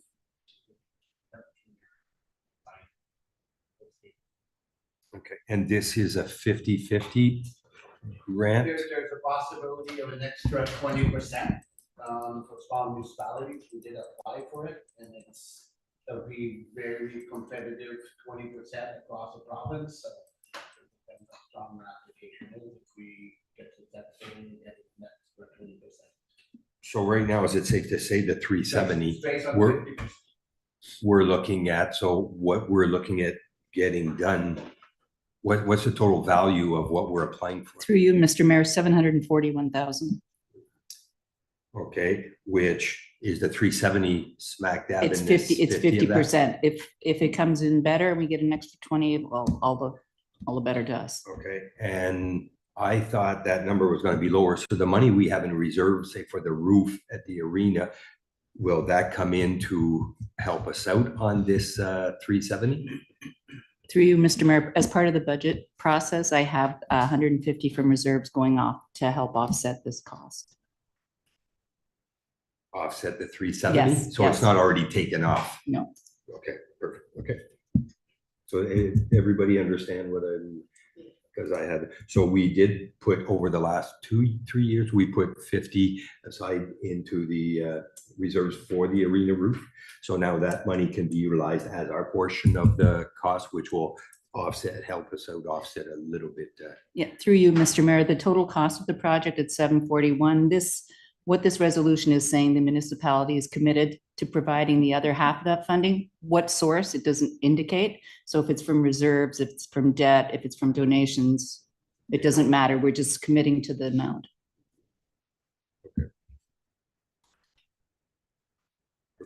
Any questions, Deputy Mayor Lynch? No, you've asked a lot of the questions I had, but I'm trying to do the math in my head. Then if we've already got in reserves 150, and that means we've probably got another $200,000 we're likely going to have to come up with at budget time. Over 2 years. Through you, Mr. Marius. Okay. Over 2 years, sorry. Over 2 Yeah, and on the flip side of that, we knew this was coming, right? A lot of these things are happening, and anytime we can find a grant, then at least we're not paying the full 100%.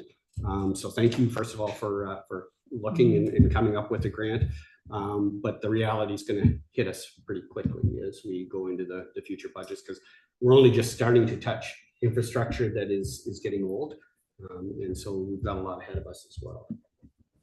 And just for the record, we also have had the opportunity to go with the North Stormont Place. You could go a tin roof versus, so an asphalt shingle would have been cheaper for us to, and I think as far as the funding goes, looking for the future, we're farther ahead to look at doing it doing it once than in 20 years. And I say 20, it's with the weather we've been getting, it's more 15 is more the accurate number. So I think it's fair to say that through this funding is the approach that we should take. So any questions on that side? Seeing none, so all in favor of the motion? Motion is carried. Moving on to 12.2, correspondence from Good Roads Establishment on an Ontario Rural Road Safety Program. Whereas official statistics from the Government of Ontario confirm that rural roads are inherently more dangerous than other roads. And whereas despite only having 17% of the population, 55% of the road fatalities occur on rural roads. And whereas rural, northern, and remote municipalities are fiscally strained by maintaining extensive road networks on a smaller tax base. And whereas preventing crashes reduces the burden on Ontario's already strained healthcare system. And whereas roadway collisions and associated lawsuits and significant factors in runaway municipal insurance premiums, preventing crashes can have significant impact in improving municipal risk profiles. Therefore, be it resolved that the Township of North Stormont requests that the Government of Ontario take action to implement the Rural Road Safety Program that Good Roads has committed to lead. It will allow Ontario's rural municipalities to make critical investments needed to reduce the high number of people being killed and seriously injured on Ontario rural roads. And further, that a copy of this resolution be forwarded to Premier Doug Ford, Honorable Prabmeet Sarkaria, Minister of Transportation, Honorable Kinga Surma, Minister of Infrastructure, Honorable Rob Flack, Minister of Agriculture, Food and Agribusiness, Honorable Lisa Thompson, Minister of Rural Affairs, Honorable Trevor Jones, Associate Minister of Energy, Emergency Preparedness and Response, Honorable Sylvia Jones, Minister of Health, and Antoine Boucher, President, Good Roads. And further, that this resolution be circulated to all municipalities in Ontario requesting their support. Moved by Councillor McDonald, seconded by Councillor Shane. Thank you. So any questions, comments, Deputy Mayor Denchon? Thank you, Mr. Mayor. In the attached correspondence, it made reference to the most dangerous roads. Did a list happen to come with this? Because I guess I'd like to know whether or not the 138 is on that list. And if it's not, are we? Pardon? Through the chair, the document was included in its entirety, so there was nothing that was omitted. There was no list. Yeah, because my fear, I guess, is that if as we support something like this, and then if the province goes for it and a whole bunch of money goes to rural roads and none of it affects us, will we lose some of the attention we've been trying to garner over many of the past delegations that we've had at Roma and Ogra? That's my only concern with passing this. Not to say that these other roads aren't important, but we have to look after them. Councillor Bigelli. I shared a lot of those same concerns, looking at the stats and knowing and going some background on this, especially talking about the 138 over the last how many years. Vast chunk of these numbers of fatalities in Ontario that are taking place are in Northern Ontario. So very, very small number would be applicable to Eastern Ontario, and the 138 isn't even on the top 50. So it is. I would hate to see a chunk of money again being taken out of what we're trying to pool for and have been fighting for on the 138 to go towards more studies that really aren't going to be applicable or to us in Eastern Ontario. Any further questions? Seeing none, so after the discussion, the motion's on the table. All in favor? motion is defeated. Moving on to unfinished business. So the draft water and wastewater capacity allocation bylaw amendments. So through the mayor, there's no resolution for this. It was for information for council to review the requested changes, to see if there's any other changes that are required to bring forward the bylaw at the next meeting to be passed. Okay, so is council comfortable just to get the bylaw, or is there any discussions that from what? I actually love it when you provide a report like this, because then I read it through and I try to give feedback ahead of time. But so where it gets tricky, which is kind of the situation we're in right now, is when allocation is a very small number. I just wanted to confirm there's section 6.5. Does that give council enough autonomy to deal with exceptional circumstances, in the sense that if we don't have allocation for infill because it's been used up, but we have another infill opportunity, developers don't need it, we can go ahead and overrule and you know, do a balance?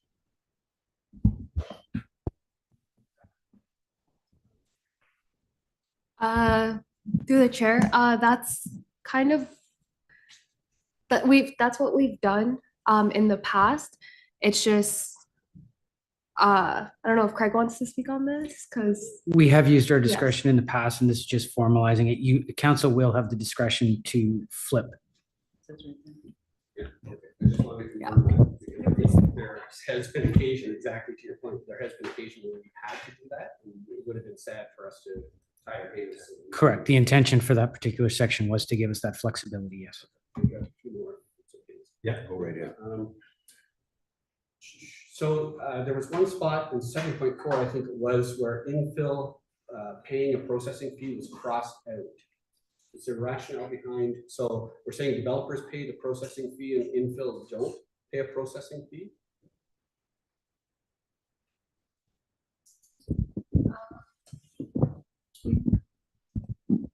We didn't modify that section. It's just more reflecting in terms of the fees. It just reflects what the existing bylaw states. So in terms of the infill, in terms of infill development, they've always paid the fee as well. I'm not we can change that part up and just refer to the fees for everyone, general development and infill.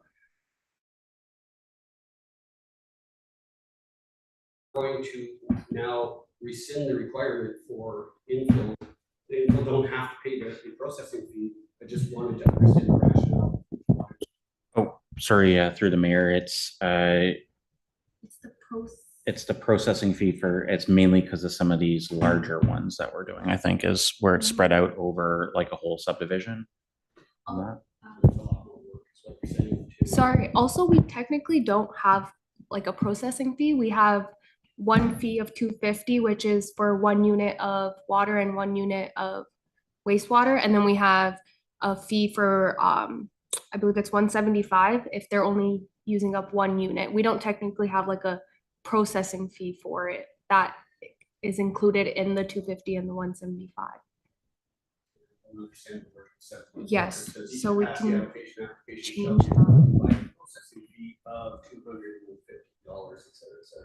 So you may want to look at that to see whether or not the wording reflects exactly what you're doing. And again, if there's good rationale for us not doing infill, like if you're saying development is much more work, and therefore we want to be sure that we're getting compensated for that work, then I'm okay. I just would love to hear the rationale when the final recommendation is being made on it. Yeah, we will go back on that section before the final bylaw goes to council. Thank you. Hey, just on the same note, before you go to your next question, so the 250, does that, so if somebody comes up through a subdivision, not the infill, and has 20 lots, are we looking at 250 per lot? So my view is somebody that's got infill, again, it's for a severance, so they would go split up severance, so I can see the same 250 apply to only once because it's only 1 lot, but I don't see the difference between somebody saying, hey, I got a big lot, I'm splitting into, and that aspect of filling out the application is no different than somebody that's applying for 20 lots, they're paying $250 per lot. So that's just more of a comment to be made for what's going to be brought forward. Section 9.3. Council may in its sole discretion grant a temporary exemption to the provisions of sections 9.1. I would prefer, I don't know that council needs to give an exemption. I would say that they could give an extension. But if we exempt them, then I don't know whether that, just based on the wording, whether that means somebody now has carte blanche from that point forward to kind of stall forever. So my suggestion is take a look at that, see whether or not you think an additional extension might be better wording for something like that.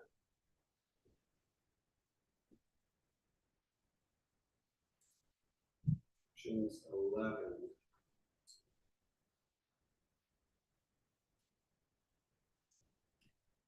And through the chair, just to speak on the fee structure, we're just looking at the approved fees and charges, and it says capacity allocation, application processing fee, infill development applications are exempt $250. So I'm not 100% sure why that was included in the last approved fees and charges. So we'll have to look at that. Yes.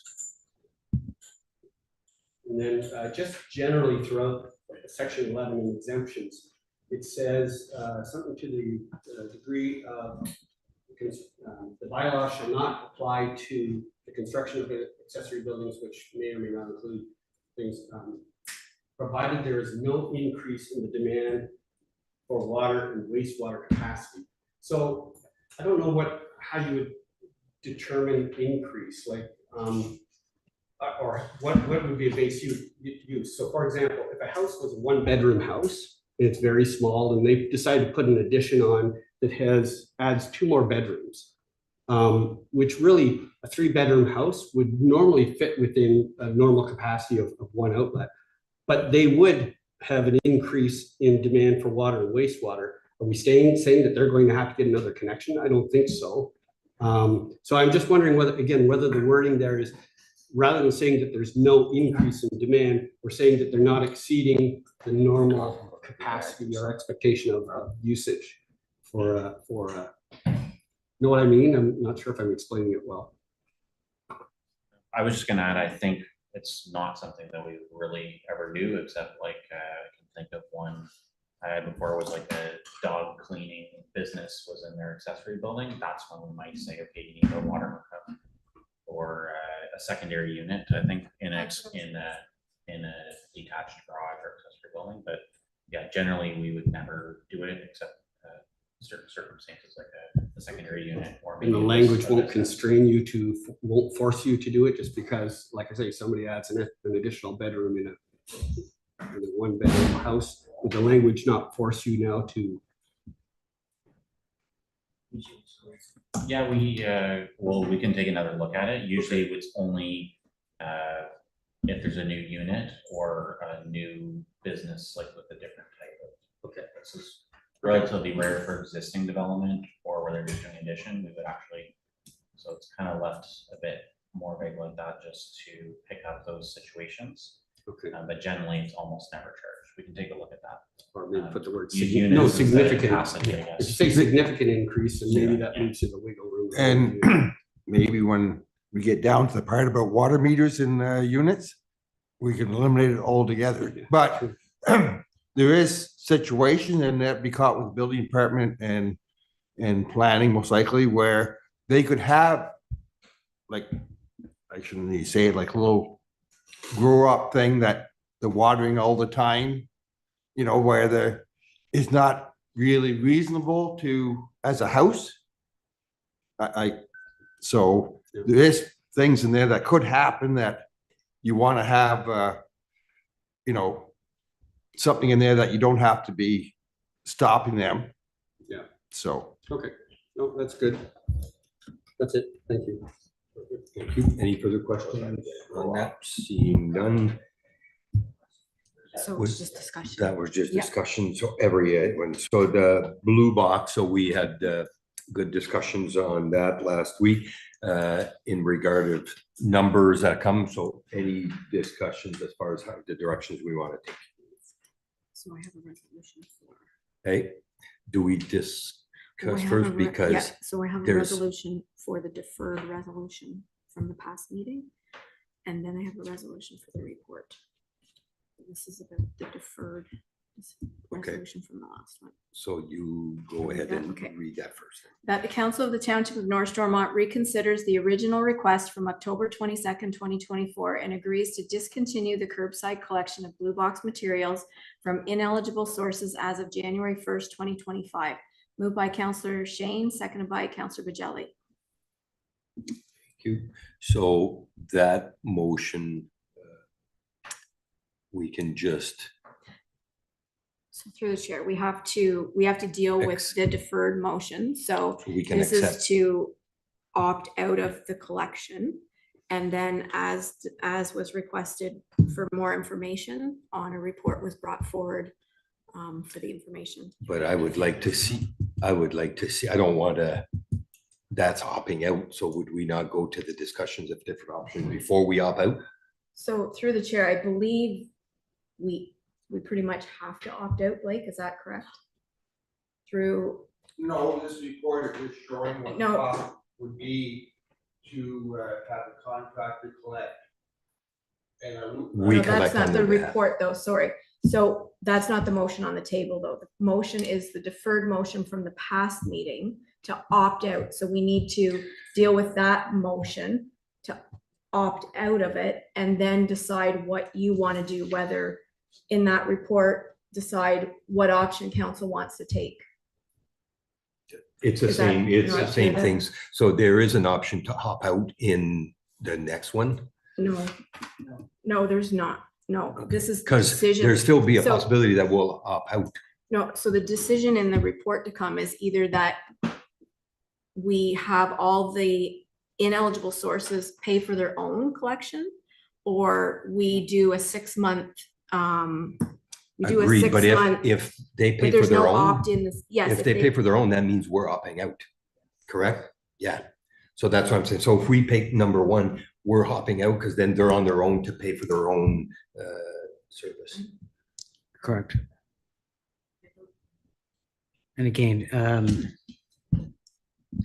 So the deferred motion was to get more information. So we can't start by hopping out. So So we would, am I correct on? I depends what the words opt out mean. I think fundamentally, I think what I'm hearing staff is saying is that we need to opt out in order to get process. If we want to do something over, like providing temporary service, that's sort of seen decision, that's yes, that way. through the. But I agree, it'd be nice to kind of discuss this first. So that we because we only have the capacity to provide the service for one. But again, I guess, so that. So we're- that, yeah. Council can make a fully knowledge, because right now it feels like members of council, including myself, are struggling to understand exactly what we're opting out of. And so if we have the discussion, we just allow us to work. There's no, through the chair, so there's no, like, we won't be collecting at all, like for the ineligible sources. Correct. So what you had asked, what Ourselves. council had asked for then was options if we do opt out, which, I got you. So. yeah, so if we do Yeah, opt yeah, out, yeah. then you wanted solutions Look at of it. what we could do. Potential option for Yeah. the township to pay To for it pay. for the one Yeah, calendar yes, year. I got you. Okay, Or so correct. let's, the motion was just read. We're gonna opt out because we are not, it's not the township trucks that are gonna be dealing with picking up recycling. So, Do you want me to reread yeah, it? reread it quickly. That the council of the township of North Stormont reconsiders the original request from October 22nd, 2024, and agrees to discontinue the curbside collection of blue box materials from ineligible sources as of January 1st, 2025. Moved by Councillor Shane, second by Councillor Bajelli. Perfect. So any questions? And again, through the chair, this is indicating that the township will not be picking it up. It isn't indicating that we cannot, or correct. council cannot opt in to use. So then we'll a- go to the next service motion, which will provider. give us the option. So all in favor of opting out, the motion is carried. Now we're opening up the discussions. Yes. So moving on to the, again, 14.3 with regards to the options. That the council of the township of North Stormont receives this report outlining the costs associated with continuing the curbside collection of blue box materials from non-eligible sources as of January 1st, 2025, and proceeds with option A, provides no collection for non-eligible sources, allowing them to entertain their own contractor and fees associated with collection. Option B, directs staff to set up an agreement with HGC Management, Inc. for a transition period of collection for 6 months, January to June 2025. Or option C, directs staff to set up an agreement with HGC Management, Inc. for a transition period of a collection of 1 year, January 1st to December 2025. So now I will take a Oh, question. sorry, moved by Deputy Mayor Denton, seconded by Councillor Bejelly. Perfect. Any questions? I'll start with Councillor McDonald. Well, I'm in favor of supporting the businesses for, I think, either the 6 or the 1 year, I'm not sure, but I'm just thinking of the people that I know in the business community. One of the biggest things when I ask them, what can we do as a township to support you? They usually say, pick up my garbage, and we will pick up the garbage, but I think they also mean pick up my recycling. The other thing is people don't know about this, and that does really concern me. Even as someone who's looking after a business myself, I went back to my place of work and said, are you guys aware that recycling won't be picked up as January 1st? And they weren't. So people don't know about this. And I think it is going to be a shock up front. And then I think they'll sort of digest it, find their options, and deal with it. But it certainly probably feels like a hit to just get it on January 1st at this point. So I just think the timing to support our businesses and to show them that we want to support them, and this is the little bit that we can really do that shows up on paper, I think. So those are my thoughts on that one. Any other questions? Councillor Bejelly. Just in the report itself, we got the numbers obviously for a commitment for 1 year. I'm assuming that there would still be the possibility to go back to them and say, is a 6-month option at half that cost would likely be the number that they would come back with. And through the chair, I just want, as CAO, I just want to put a note of caution that we would be stepping out and taking an action that all of the rest of our townships are not. All of them have indicated that they are stepping away from providing this service. There's been communications have been created and are ready to be pushed out for public education until January. So I just counsel to be aware that we would be stepping out ourselves. Or subsequent. Okay, if you wanted to tag on, but I'm still going to look to Blake to answer the question. Yes, we can go. This basically be a negotiation, and I did get the numbers from HEC. One note in there is I provided those like municipal buildings and places that we have to collect ourselves. Is we have to do something, but I slimmed the IC&I down to where I basically thought a reasonable number was acceptable. Like, so we have a lot of IC&I places, but we don't pick it up now. If they decide they want to start it, then it's going to be an increase in cost, but I can't see why it would change. Be honest. Go ahead, Councillor McDonald. Just wanted to pick up on the comments that CEO Calder provided, and I was at the South Glengarry Council meeting for another matter, and then they bullied me into staying, so I stayed at their council meeting for a few hours because I obviously have nothing better to do. I think the nuance around the fact that they're not doing it is that they're possibly going to wait for people to complain. And then possibly provided, this was what they said, like provide a depot option or different things. Cause I do think people will be shocked. I do think that they will complain. So instead of waiting for the businesses to be upset with us, I think it would be wiser to just provide something as a transition. So that was my thinking, although I do think council did as CEO Calder stated. I don't know if that's wise. Well, I'll make one comment and maybe it'll put a smile on Kim's face. So what I'm looking at, whether we do 6 months or is not gonna change a thing. What I want to see, and as Craig mentioned, every other municipality is opting out. We have to start thinking of ourselves, and I know, but North Stormont has always been where we are there for, our taxes have been the lowest in all of the counties for as long as I've been on council. That's gonna be 12 years by the end of this term. What I want to see is we have a plan, so we're not gonna leave them high and dry. And what is this? It's more, we need to say, this is what you have to do. Where do you go? Oh, what do you mean my recycling's not being picked up? What I want to see is where the township says, oh, no, you can, and put a plan in front of them that this is what, but to come back and now nobody else is doing it, but yet we're gonna dish out another 10 grand. 10 grand is 1/3% in our budget. So it does make a difference at the end of the day. So now we're increasing 33.3% because we're going to pick up that. So is there something where we can look and guide our commercial businesses to know where they're going? Through the chair, the educational material is already ready. It was going to be going out today. They've paused that because of our conversation tonight, because I didn't know what direction council was going to go in. So it's being led by SDG counties, and it's quite comprehensive in my opinion. It's good material, and it is going to create a path for these affected businesses to understand what their options are. So Kim, maybe you can tell me, if it's 10,000 for the municipality, what would it be if I'm a business owner and I have to dispose of my collection of recycling? Through you, Mr. Mayor, I don't know because I don't know the quantities at hand, but to give you an indication, it's going to be a very tough budget year.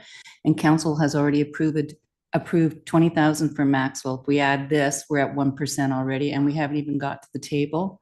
Furthermore, this program, it says April 14th, 2022, the Government of Ontario made amendments to the regulation to clarify the process for creating province-wide system for collecting blue box materials. So as of July 1st, 2023, this has been out there. There was a report, I believe, that was brought to council as well. I'll go to Steve. So a couple things. First of all, we're also saving money by not doing it ourselves anymore in the upcoming year. So we should feel a budget relief from that perspective. I know the money's already spent, but it's still money that's not being spent on picking up recycling. The other thing too, I just feel we owe the business at least 3 months. I'd be happy 6 months notice would be fine from my perspective.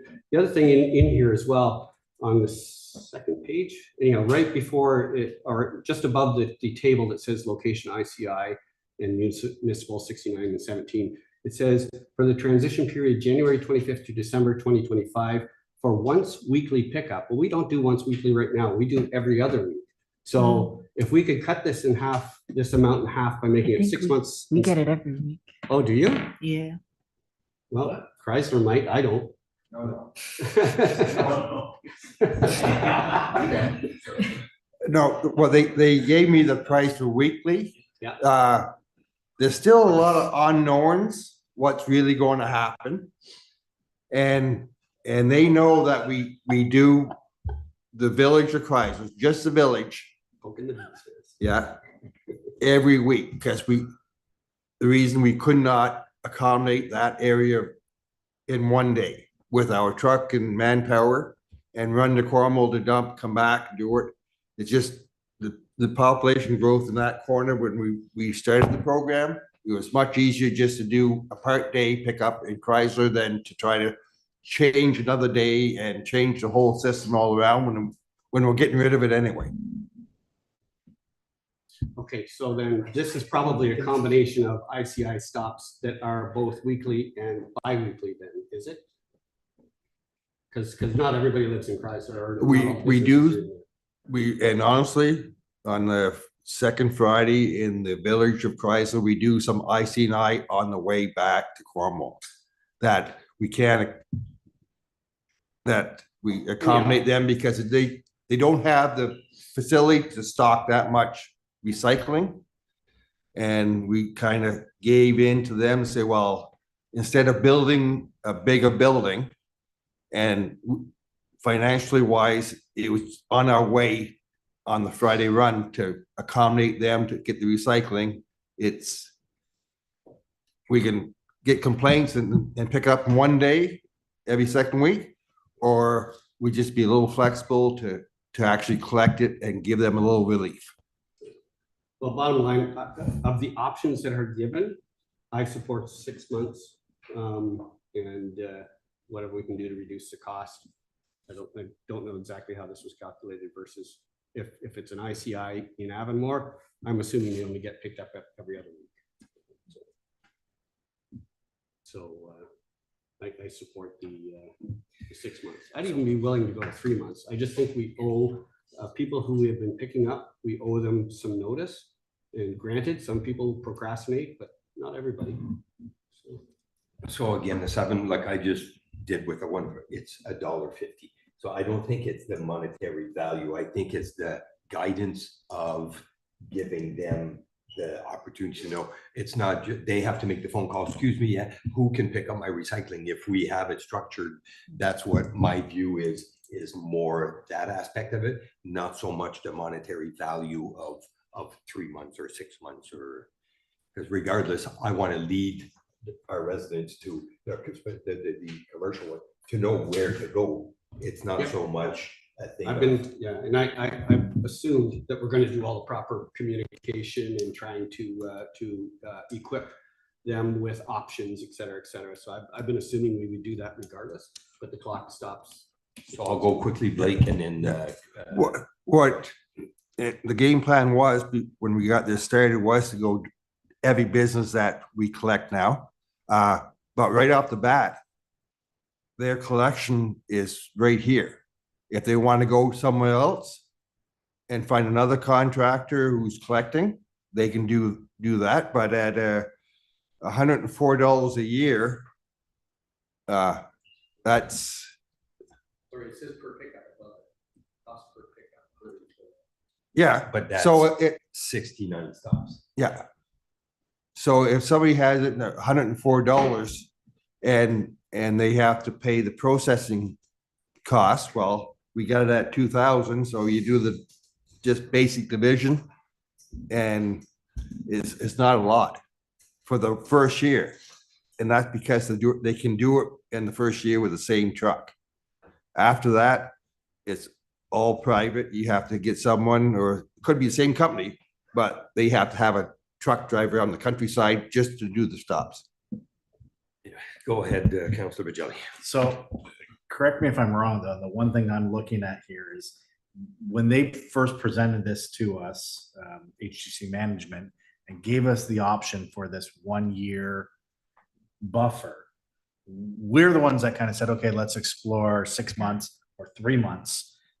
They could go tell us to go fly a kite because it's not in their best interest to negotiate a contract with us for 3 months. They say, no, we're offering you a 1 year as a transition period, but we're creating this option of 6 months, 3 months. This may not even be an option. Correct. This is hypothetical, and this was actually brought up by Councillor Bajelli as a potential option. We don't know if they will accept that or not. That's kind of my concern now, because even if we do this and say we want to do 3 months, we're delaying any communications that are going out to the business community or to the community at this point. And it may come back to us and they say, absolutely not, it's 1 year or nothing. And now we're literally weeks away from this kicking in. Correct. And there will be a burden on our counterparts who've already crafted and created this educational materials.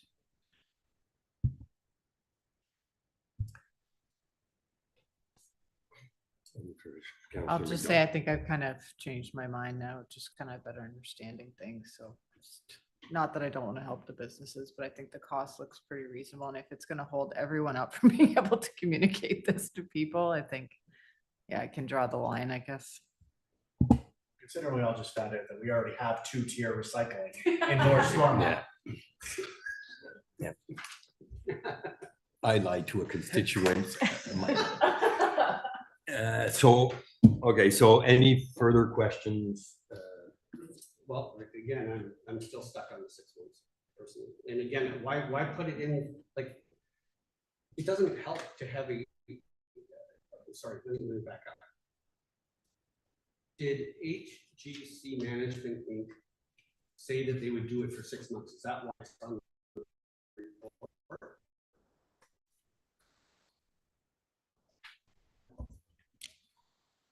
No. Through the chair, there was some appetite at this council table, or there was some appetite at this council table to look at that time frame to open discussions with the private service provider. But it still is in this chair. There's still an appetite in this chair to support that for 6 months. And again, if you want to talk 3 months with them, I'm happy with that. But when we get a report and we see the 3 options, my assumption is when we can select one of these options and move on. But right now it feels like it's still kind of speculative as to whether we can do it. And maybe that was just the impression about the rest of the table here. Not from me.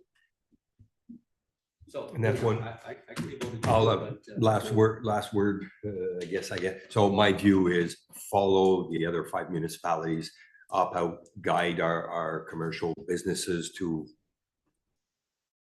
look at the options that we have. In whether it's 6 months, they're going to be at the same place that they will be on. So it's more to educate, follow up on where the direction we want to take. And that again is my view. How we do this, so we have 3 different options. So I'm never sure on trying to think on the I guess direction. the question is, what will staff walk away and do at this point? And do they need a vote for us to? Yes, we do. I recognize that the council has already indicated that we're going to opt out. The challenge is, are we going to opt into, and again, I believe Blake is fairly confident that the business will entertain the 6 months. So this is not something that we're just throwing out on the table blindly. It's an option that we strongly feel that we can negotiate for. And if that's what council's desire is, we can certainly, in all likelihood, make that happen. I agree with the mayor in this instance. We're putting off the inevitable. They're going to have to make it on their own after 1 calendar year regardless. I think the consistency with our other townships is important in this particular case. Granted, it is going to be, there are going to be growing pains. Absolutely no doubt there's going to be growing pains. But whether we do it now, 6 months from now, or 12 months from now, I believe we're going to be in the same situation. So it just depends on what council's appetite is to either look at the 6 month or the 12-month So the potential resolution contract. states that it's to proceed with option, and I'll have Madam Clerk read all 3 options. And Yeah. The other point is, sorry, just one last point. I have no idea how long the other municipalities have been communicating this out to you.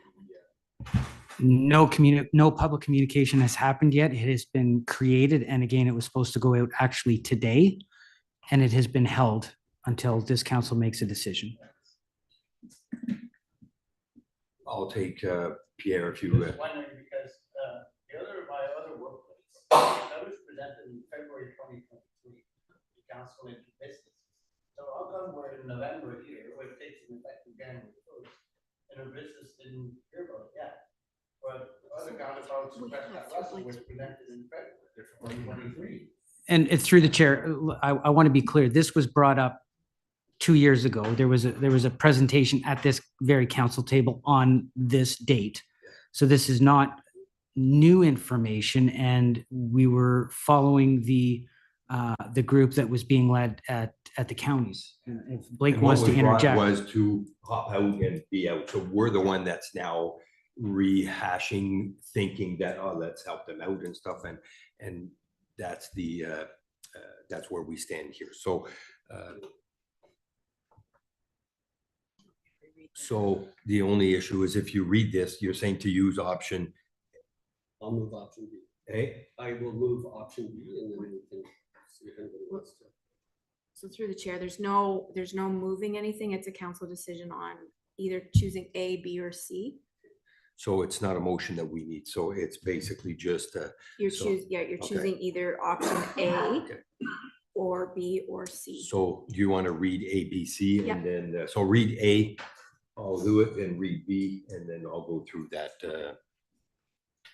That the Council of the Township of North Stormont receives this report outlining the costs associated with continuing the curbside collection of blue box materials from non-eligible sources as of January 1st, 2025, and proceeds with option A is to provide no collection for non-eligible sources, allowing them to entertain their own contractor and fees associated with collection.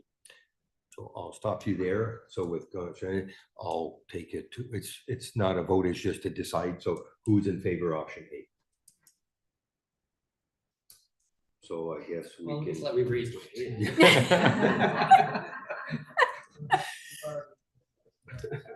So we've got four. So now let's go. So read the motion with A. the option. A? Read it one last time with the actual So, option. no, we, No? we, Okay. that's the motion. So Okay. we've got, staff's got direction with council. So the motion is carried with option A. We know what communication, sorry, just one, what communication now will take place to these specific individuals, 69? I can speak to the general information that was created at the SDG counties, but Blake can speak to the targeted North Stormont businesses. As you know, I'm well known. I'm going to go directly to the business and explain the situation, give them basically what I think is what this report is saying. If they looked at the report, I just say, it's looking like your price would be so much for the year. I mean, but if we're not doing it, you have to talk to them directly, give them the contact information, give them the email address and all this stuff and provide that. And they always can communicate back to me. If there's any stumbling blocks, the first thing would be if I phone Cornwall, let Linda know this is what our decision is. This is what I'm going to be telling them. I'm directing to you as one option, but there's other contractors out there that might be startup business willing to come in and do the job. Hand up, hand. We have materials from SDG Yeah. that we can Yeah. hand out, yes. Yeah.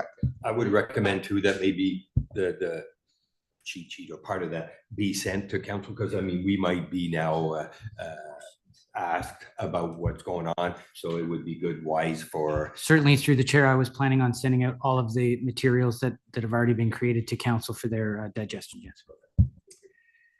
Good. Moving on to our 2025 council meeting dates. Be it resolved that council approve the council meeting schedule for 2025 as presented, moved by Councillor Bajelli, seconded by Deputy Mayor Densham. Thank you. Any questions in their dates? I think we've already all looked at it. So all in favor? Some change, I think. Did some change from the last time we saw it? No, through the chair. Through the chair, there were no changes. So I think so all in favor of those dates, motion's carried. Moving on to item 15.1, final acceptance request for Creekside Estate Phase 1. Be it resolved that the Council of the Township of North Stormont hereby accepts the works of the subdivision agreement and authorizes the release of securities for Phase 1 of Creekside Estates to Gen Sub Development, Inc. in the amount of $163,021.15, moved by Councillor Shane, seconded by Councillor Bajelli.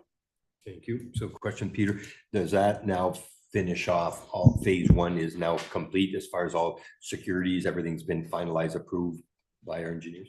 Yes, there's the two bylaws. We'll just have to register the first one that council had passed, and then if there's any other expenses, we'll just take that off the 163. But ideally, we're just giving the check or releasing the letter of credit once we've heard from council.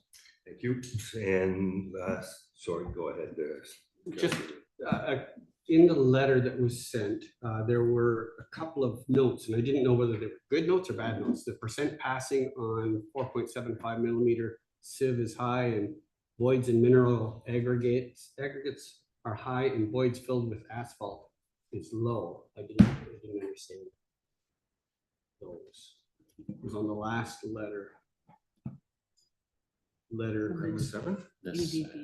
Oh, This is the, oops, yeah. This is the test done on the, we're talking asphalt here? Yeah. And every time we request samples. So, it should say, pass, whatever, but they give you a criteria on both sides. Yeah. So it's basically self-explanatory whenever you know what you're looking at. Is it, what's, anything at the bottom? Just on the cover letter, it says, note that a few parameters fell outside the parameters listed in the document or whatever. Yeah. And those were two that were highlighted. So I didn't know if that was good, bad, or. Well, this would be corresponding with our engineer, because we did the finalized inspection and all this.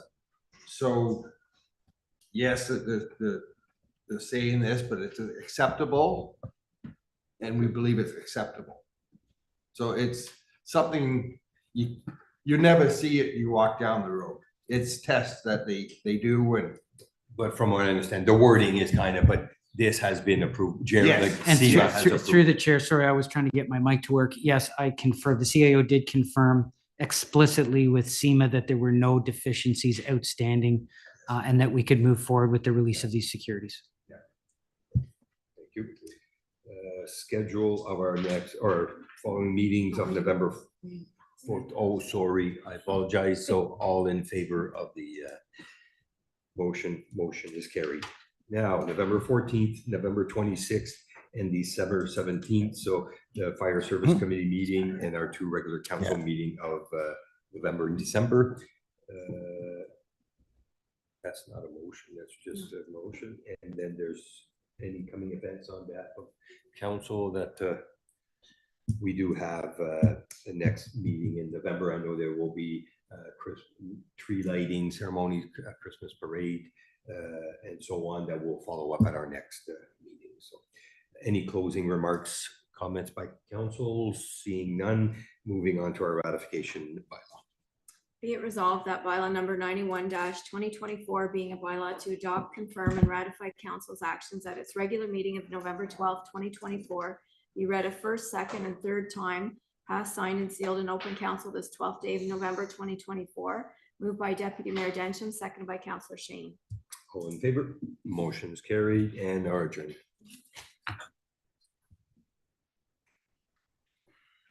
Be it resolved that this regular meeting adjourn at 8:22 p.m. Moved by Deputy Mayor Densham, seconded by Councillor Shane. All in favor? Motion is carried. Thank you very much for council and for the people here and watching us on Zoom. Have your